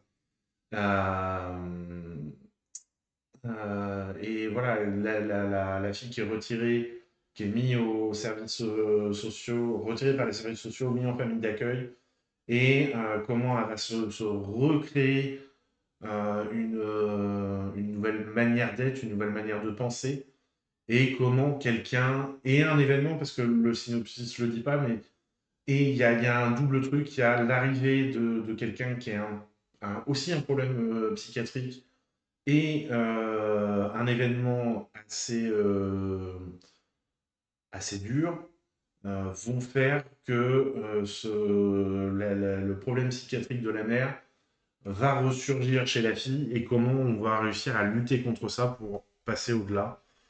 Donc vraiment, ça montre bien cet aspect-là des maladies, et en particulier, j'ai été un petit peu moins conquis par l'acteur qu'on voit sur l'affiche, même s'il joue très très bien, attention, mais il est un petit peu éclipsé, et c'est un petit peu dommage, et ce serait peut-être le seul reproche que je fais au film. Il est éclipsé par l'actrice qui, elle, vraiment irradie au fur et à mesure de la montée dans sa folie. Et alors, folie, c'est pas forcément de la folie, hein, c'est des maladies psychiatriques qui peuvent se guérir. Mais voilà, pour simplifier le propos. Et du coup, c'est vrai qu'elle éclipse un petit peu tous les autres personnages qui sont autour d'elle, et c'est dommage que elle irradie tellement qu'elle en arrive à éclipser le personnage de son compagnon. Et c'est le seul petit reproche que j'aurais à faire au film, mais autrement, on passe vraiment un super moment devant. Le film est disponible qu'en version originale sous-titrée, il me semble. Allez, alors, le film suivant, on va le faire en 2 temps. On va regarder la bande-annonce. On va lire le synopsis. J'ai pas regardé la bande-annonce pour pas me spoiler et pas être surpris. Voilà. Et on lira le synopsis après. et on parlera du film ensuite. Donc ça fait 3 temps. Sister Midnight, la bande-annonce, c'est maintenant.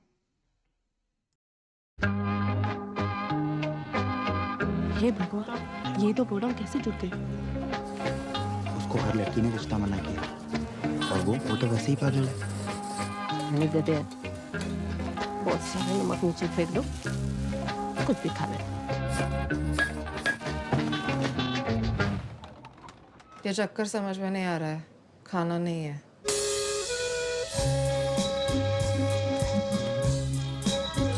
इश्क मजा किधर गया? मेरे हफ्ते के पैसे थे, ये कहाँ खर्च किए? मैं इतना नहीं कमाता हूँ, गिनना सीख ले। खाना बनाना सीख ले मादरचोद। कभी नहीं मिला मैं ऐसी औरत से। मुझे डिवोर्स चाहिए। ये तोड़ सकता है?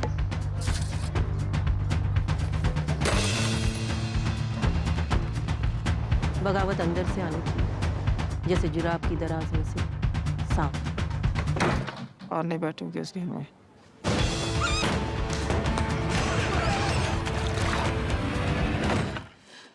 जो मैं बोलने वाली हूँ थोड़ा पागल लगेगा, लेकिन तेरा विश्वास चाहिए। मैं कुछ हूँ, पता नहीं क्या।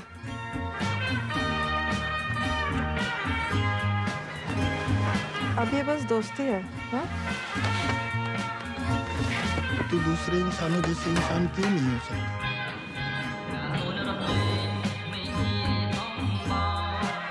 हम आम लोग नहीं हैं।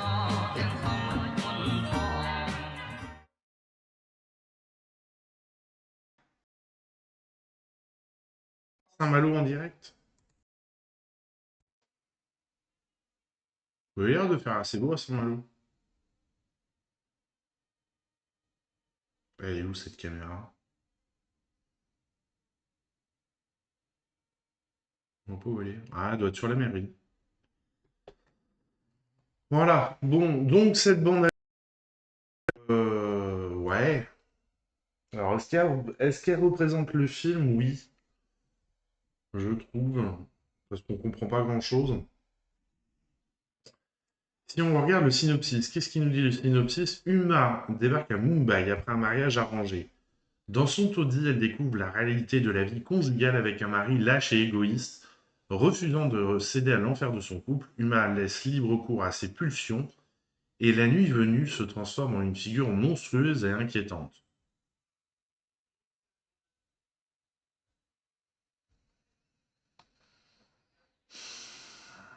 Ouais.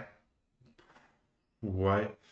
Et alors, pour avoir vu le film, je pense que souvent, je vous parle qu'on n'a pas les codes, des fois, des pays desquels on voit les films. Et là, clairement, on n'a pas les codes de la société indienne. Il y a plein de choses qu'on n'a pas, qu'on ne comprend pas. Et du coup, on passe à côté certainement de plein de trucs qui peuvent paraître évidents pour les Indiens.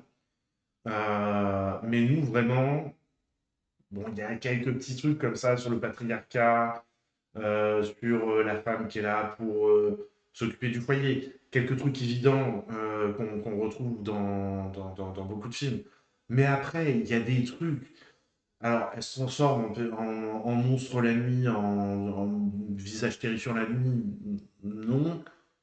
En personnage assez curieux, oui, parce qu'elle se retrouve à chasser des oiseaux, à les embaumer et à les ranger sous son lit. À plus, Foxéo, merci de ton passage. À la prochaine, bonne soirée. Les oiseaux revivent, c'est un des exemples multiples de choses comme ça qui se passent pendant le film.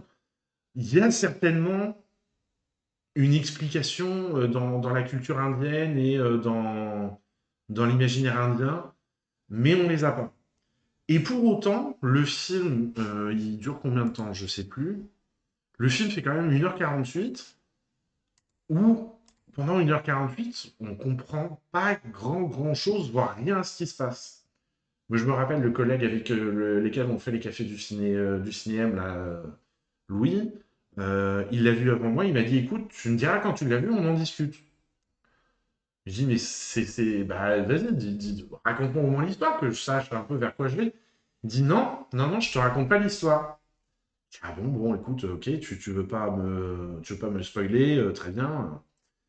Et quand je l'ai vu, ou arrivé à la fin du film, je me suis dit, et Louis est arrivé à ce moment-là, et j'ai dit, bah effectivement, je peux pas te raconter l'histoire non plus. Mais en même temps, il y a un truc qui est assez magique, c'est que même si on ne comprend rien à ce qui se passe, ou quasi rien, on n'a pas envie de décrocher, et c'est un film qui va rester en tête, malgré qu'on n'ait rien compris, parce qu'il y a des scènes qui sont complètement fantasmagoriques, qui sont complètement... où on se demande vraiment ce qui... Mais, de quoi? Pourquoi? Pardon? Donc voilà, c'est un film hors du temps, il faudrait vraiment avoir une explication avec les mythes indiens, je pense, pour comprendre tout le film. Allez, on passe à un documentaire pour le film suivant. Très beau documentaire qui est très fort, qui pose beaucoup de questions sur ce qu'a été la guerre d'Algérie, pourquoi les prisonnières politiques, et l'après, puisque le réalisateur essaye de retrouver toutes ces personnes qu'on voit là, qui étaient des prisonnières politiques au moment de leur libération et de leur retour à Paris avant le retour en Algérie. Et il est fait parler sur ce qui est devenu l'Algérie. Au moins pour certaines, il ne les a pas toutes retrouvées ou toutes n'ont pas voulu s'exprimer sur le sujet. Et on voit un peu cette désillusion qu'elles ont pu avoir. Les mots qu'elles eurent un jour, un film de Raphaël Pilosio. On regarde la bande-annonce.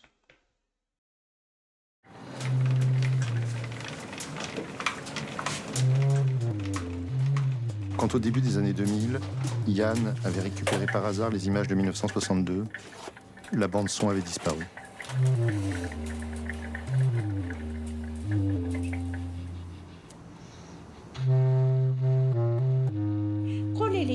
Jamila, يعيشك des films préparés par Yann Lemasson. Quand vous êtes sorti de prison, là, c'est pas de la vieille histoire. Non, c'est important. Mais les hommes ont tout fait pour faire barrage aux jeunes femmes à ce moment-là. On le croyait autrement. Beaucoup ont peur de la femme qui a fait la révolution. Et comme elle est forte de caractère, elle ne se laisse pas faire, ils ont peur d'elle. Je sais qui c'est, et je sais pas comment elle s'appelle. Ça, c'est Zora Drif. Et ça, c'est qui? Ça, c'est moi.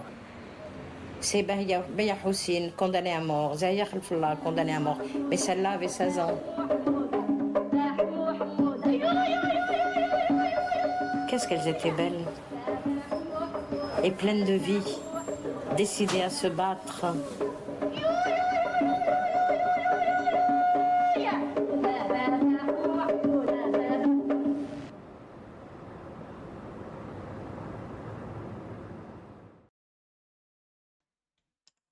Je sais pas pourquoi YouTube veut m'emmener à Saint-Malo. Hein. Là, c'est vraiment... à chaque fin de bande-annonce, c'est... Vous voulez regarder les webcams en direct de Saint-Malo? Alors, qu'est-ce que j'ai noté sur ce film? Attendez, j'avais préparé un petit truc tiré du dossier de presse. Explorateur de fichiers, bonjour. Bureau. Tac. Alors, c'est des éléments que j'ai prélevés dans le dossier de presse pour faire une petite présentation. À la fin de la guerre qui a entraîné de fait la libération des détenus politiques en France comme en Algérie, Yann est d'abord sollicité pour accompagner les convois de ses militantes prisonnières depuis Rennes jusqu'à Paris, plutôt en tant que militant. Mais comme par ailleurs il est cinéaste, il prend une caméra. Il aurait filmé le trajet depuis Rennes jusqu'à Paris, mais ces images n'ont pas été retrouvées. Quelques jours plus tard, avec Michel Firck, il décide de profiter de la présence de ces femmes pour les interroger sur leur combat politique, leur statut de femme, et ce que tout cela va changer en Algérie. Mais je ne pense pas qu'il y avait un projet beaucoup plus clair que celui de saisir ce moment.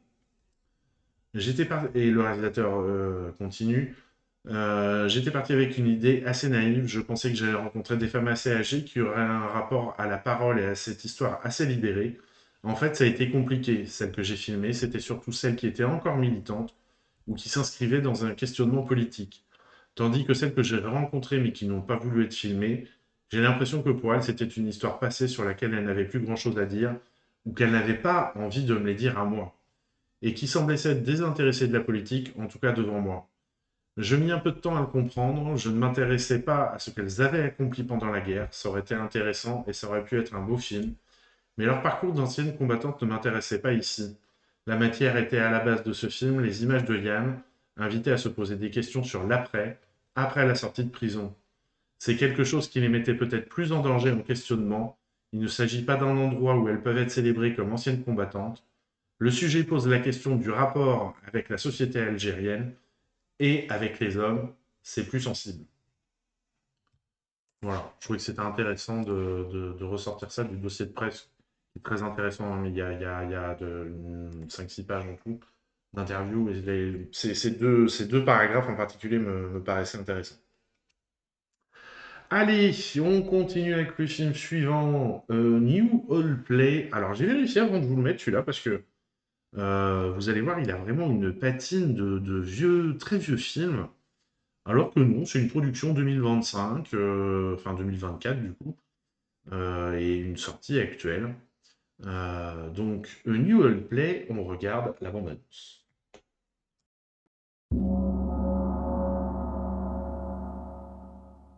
아위스 라지 어려서 死力欢迎。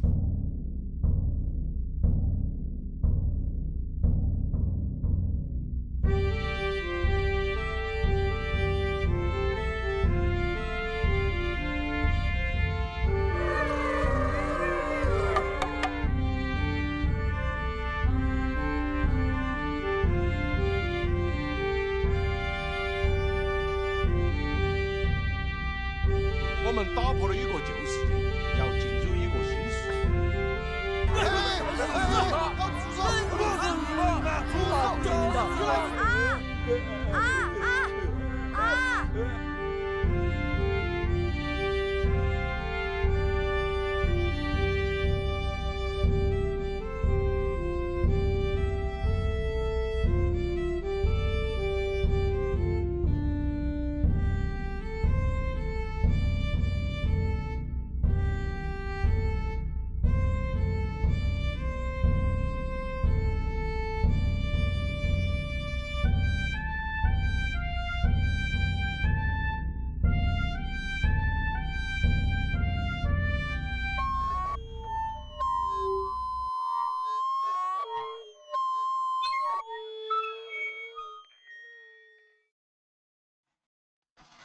Voilà donc pour cette bande-annonce.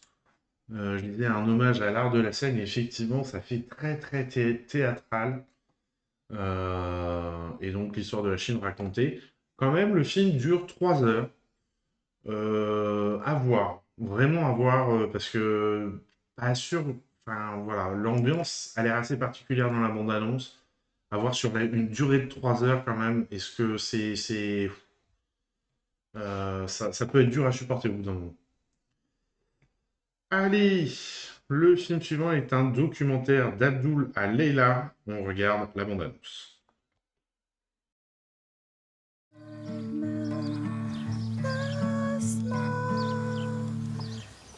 Moi, j'adore la poésie. Mais écrire de poésie, c'est toi qui m'as fait recommencer à écrire de poésie. Moi, j'ai arrêté de poésie, je sais pas, 50 ans.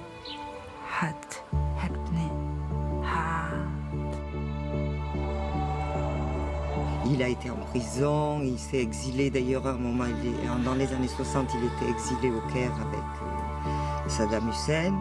Moi, je n'ai pas voulu que mes enfants deviennent irakiens.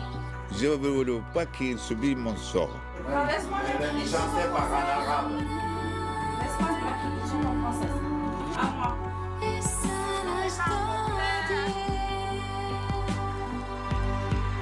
أنا كل شيء. أنا نص لبنانية نص فلسطينية.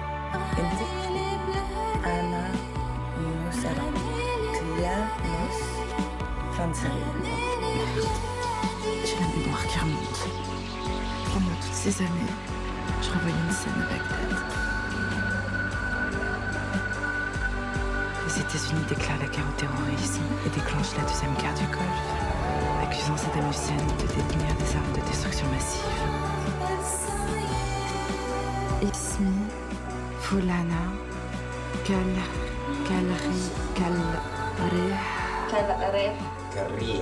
Carré.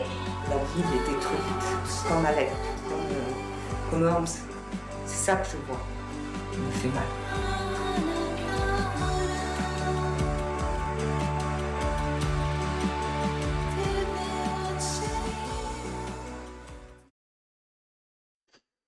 Voilà. Et donc, au cours de ce documentaire, Leila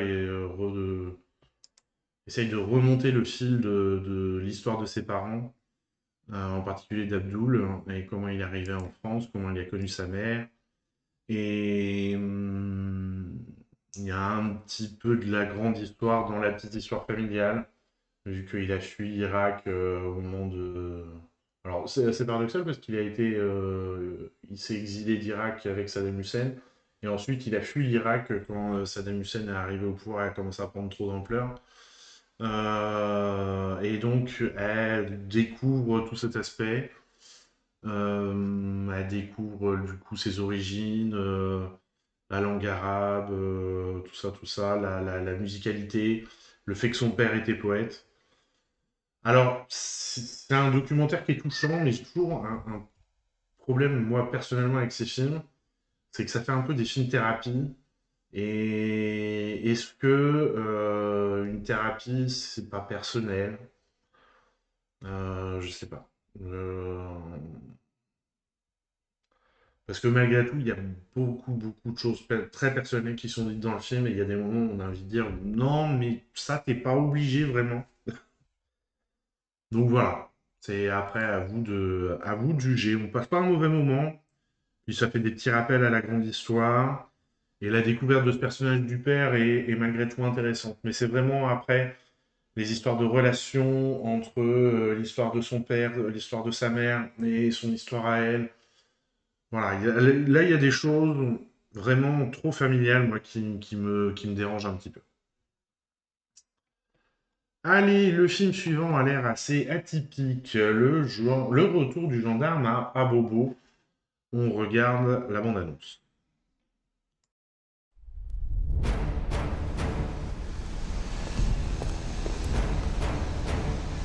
Bienvenue en Côte d'Ivoire, mon général.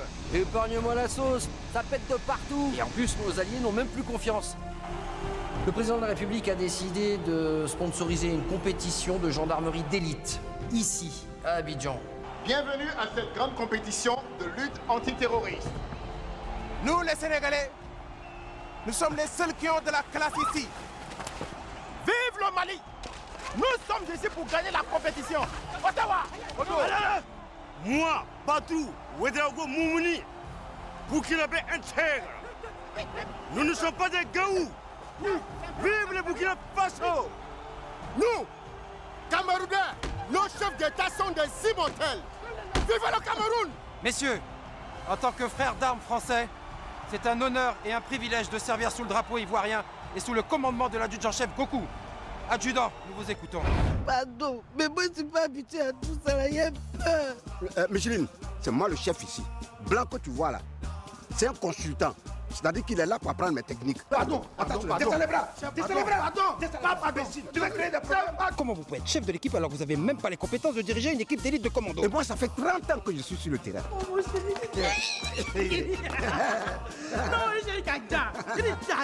non. Nous devions tout faire à ce que ces Ivoiriens ne gagnent pas la compétition. Lâchez-moi, lâchez-moi. Ce métier, il a bouté dans le caleçon de ma fille. Vous ne comprenez même pas ce que je ressens. N'oublie pas que je suis un gendarme d'élite. Non, saute le ballon. Saute le ballon. Saute le ballon. Je sais même pas pourquoi je me suis aventuré dans cette histoire. Hey, moi je t'ai pas invité à venir gérer mon équipe. Moi je me dis pas avec des hommes de petite taille, hein. Surtout que c'est le blanc qui vous conduit. Ne répondez surtout pas à ces provocations. Restons professionnels. Pourquoi je réponds pas? On doit faire là-bas. Vous êtes tous des facochères. C'est vous qui allez perdre, idiot. On y va, messieurs.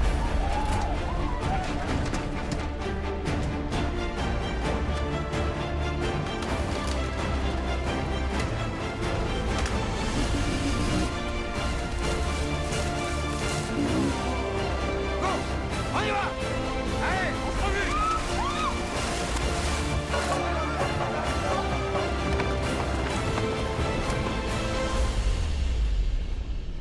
Le président compte sur vous. Mais lui-même n'a qu'à venir lutter. C'est facile de s'asseoir dans son bureau et puis dire je compte sur vous. La réalité, c'est ici.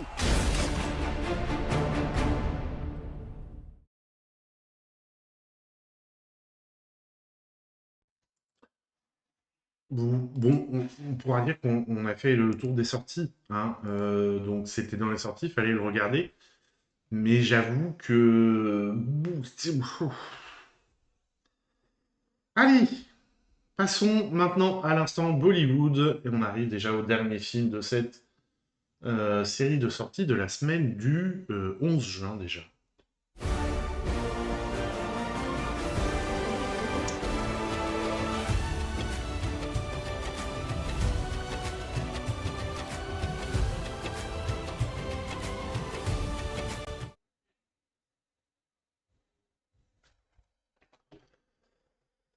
Et donc on attaque ce dernier film Bollywood, Love Guru, dont on regarde la bande-annonce. घबराहट हो रही है? नहीं नहीं, वो बस मुझे भी होती अगर ऐसे बंदे के साथ भागना पड़ता। आप सिंगल हैं? तकलीफ दे हद तक, लेकिन हमेशा ऐसा नहीं था। एक वक्त था जब मैं भी डबल प्रोग्राम था। तो वो आदमी कौन होगा? अपने दिल पर हाथ रखकर मेरी... Attendez, j'ai oublié de mettre les sous-titres. Voilà, parfait. On repart sur la bande-annonce.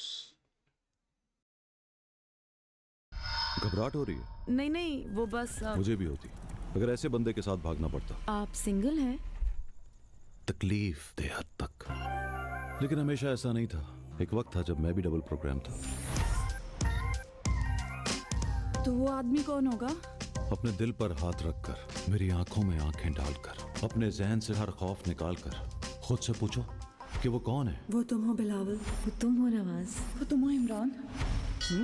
ये मेरी मोहब्बत किसी एक के लिए नहीं, मुझे तो सारी दुनिया की औरतों को इस मोहब्बत के जरिए बचाना है। सोफिया खान 8 साल पहले लंदन गई और तालीम मुकम्मल करने के बाद आर्किटेक्ट के तौर पर काम किया। तो 15 दिन में आपकी बेटी अपनी पसंद की शादी कर रही है और आप चाहते हैं वो शादी ना हो। हाँ, उस कमबख्त से ना। चलो उसके इम्तिहान में करें काम शुरू, मोहब्बत का पाठ पढ़ाने आया लव गुरु। सॉरी, ये मेरे असूलों के खिलाफ है। तुमने तो कहा था कि लड़का कमीना टाइप का। मैं नहीं चाहता मेरा नाम या पैसा मेरी शनाख्त बने। चाहना है तो इसको चाहो, इसमें क्या रखा? ये भी बुरा नहीं है। तुम्हारा इस हॉटी के साथ कोई सीन तो नहीं? Are you mad? पक्का? क्या मतलब पक्का? I'm getting married in 8 days. दीदन कवले नशम खूब में जंग बिना। आपकी लव मैरिज हो रही है? No, completely arranged. सोफिया इन्हीं का रिजॉर्ट डिजाइन कर रही हैं। एक तो अमीर, ऊपर से हसीन, मलिक रियाज मिस वर्ल्ड के रूप में। हाँ? काश आप मुझे पहले मिल गई होती। जी? चले 3 दिन रह गए उसके मगेतर के आने में, उस पर भी नजर रखिए कि नहीं? अगर ये 2 दिन में भी कुछ नहीं हुआ ना, तो हमने पूरा बिग बैंग उखाड़ देना है। कत्ल करने का प्रोग्राम है? नहीं, सरप्राइज करने का प्रोग्राम है। और अगर मैं सरप्राइज ना हुई तो? फिर प्रोग्राम तो बढ़ गया। बन गई है ऐसी तू आदत जो छोड़े ना छूटे। और अगर वो ना आता तो शायद हमारे दरमियान वो बात अधूरी ना रहती। अगर कोई बात करने से पहले ही घबराहट हो तो उसे अनकही रहना चाहिए। मैं टूट गया जो मुझसे दूर उठ गया। शक्ल का अच्छा है, हीरो लगता है। हर एक लव स्टोरी में 2 हीरो अच्छे नहीं होते। जो मुझसे दूर उठ तुम्हारा दिमाग बदल गया? दिमाग नहीं खान साहब, दिल बदल गया। धड़कते इस दिल की ये अब भी सदा, दे जा मुझे तू सुकून। बदलते मौसमों की सैर में दिल को लगाना हो, किसी को याद रखना हो, किसी को भूल जाना हो, हमेशा देर कर देता हूँ मैं।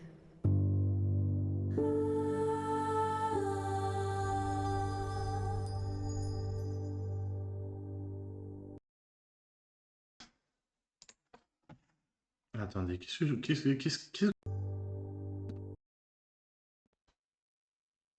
ouais. Film coproduit par McDo. Enfin, coproduit ou sponsorisé par McDo au Pakistan. Et par Pépé's. Ok, pourquoi pas. Bon, là, on a un peu tout, hein, le côté kitsch. On peut supposer qu'il va y avoir quelques danses. Je pense qu'on est pas mal hein, sur ce Bollywood.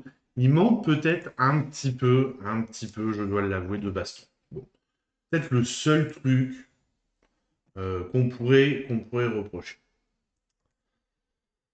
Voilà. Eh bien, écoutez, mesdames et messieurs, nous arrivons à la fin de cette émission. Et malheureusement, après, je ne sais pas si je fais un stream ce soir ou pas. Normalement, c'est le mercredi qui fait ses streams, HypnoGeek. Vous aurez bien envoyé chez lui, mais non. Il n'a pas commencé.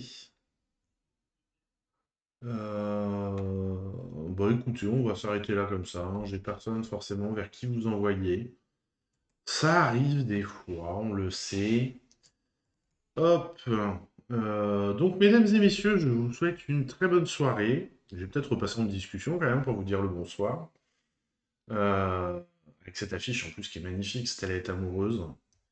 Le film était un film très simple, mais il y a eu une bande originale extraordinaire. Mesdames et messieurs, je vous souhaite une bonne soirée. N'oubliez pas que la culture est importante, qu'il faut la faire vivre.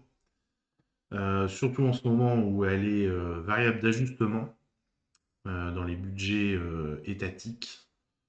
Donc c'est plus important que jamais de la faire vivre. Bonne soirée et à la prochaine.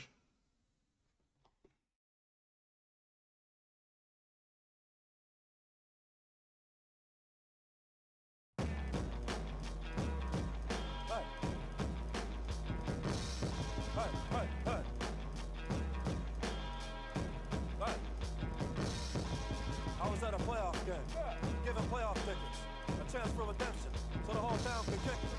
Top ball to the left. I'm wearing blue sweats. Been a fan of Florida team since Hawk Dawson left. Everything slowed down, the field went silent. I lose running over. The man runs violent. It's right above me. I knock the ball down. I lose starts whining and crying like a clown. Hey, settle down. I'm just a guy in the stands. Everyone starts bitching and cursing at this little man. To my left, headphones, padded orange ears. Fellow was crushed, facing his hands in tears. Security comes over, carts the guy away. They're throwing beers at birds, but let the bees stay. They're cursing and blaming, I'm telling them to pipe down. Calm it down, calm it down, calm it down. Blame Randall Simon, blame Eric Garros, blame number 8, blame 21, blame Wayne Messi, blame D. Lee, blame Farnsworth, but don't blame Steve. The team collapsed, 8 runs in the 8th. Errors, managerial, and pitching mistakes. They blamed it all on the fella. To my left, I was a fan of Florida since Hawk Dawson left. I'm happy for Steve, and I told him I'm proud of him. I tell you what, he's on. Shut up. Blame Asamaka. Blame Jeff Pico. Blame Damon Berryhill. Blame Lloyd McClendon. Blame Bob Brindley. Candy Maldonado. Blame Roger Craig. But don't blame Steve. Blame Kevin Tappan. Blame Mickey Morandini. Blame Bill O'Regan. Blame Scott Service. Blame Alan Embry. Blame Galarraga. Blame Ryan Klesko. But don't blame Steve. Don't blame Steve. But don't blame Steve. Ball coming at you, you catch it or knock it down. Ball coming at you, you knock it down, knock it down. Ball coming at you, you knock it down, knock it down. Ball coming at you, you knock it down, knock it down. Why'd they give him number 8? Hawk Dawson was it. Hawk Dawson could throw. Hawk Dawson could hit. Hawk Dawson patrolled right. The Hawk had none. Born and retired in Florida. HAWK. Don't blame Steve. Blame Steve Stone.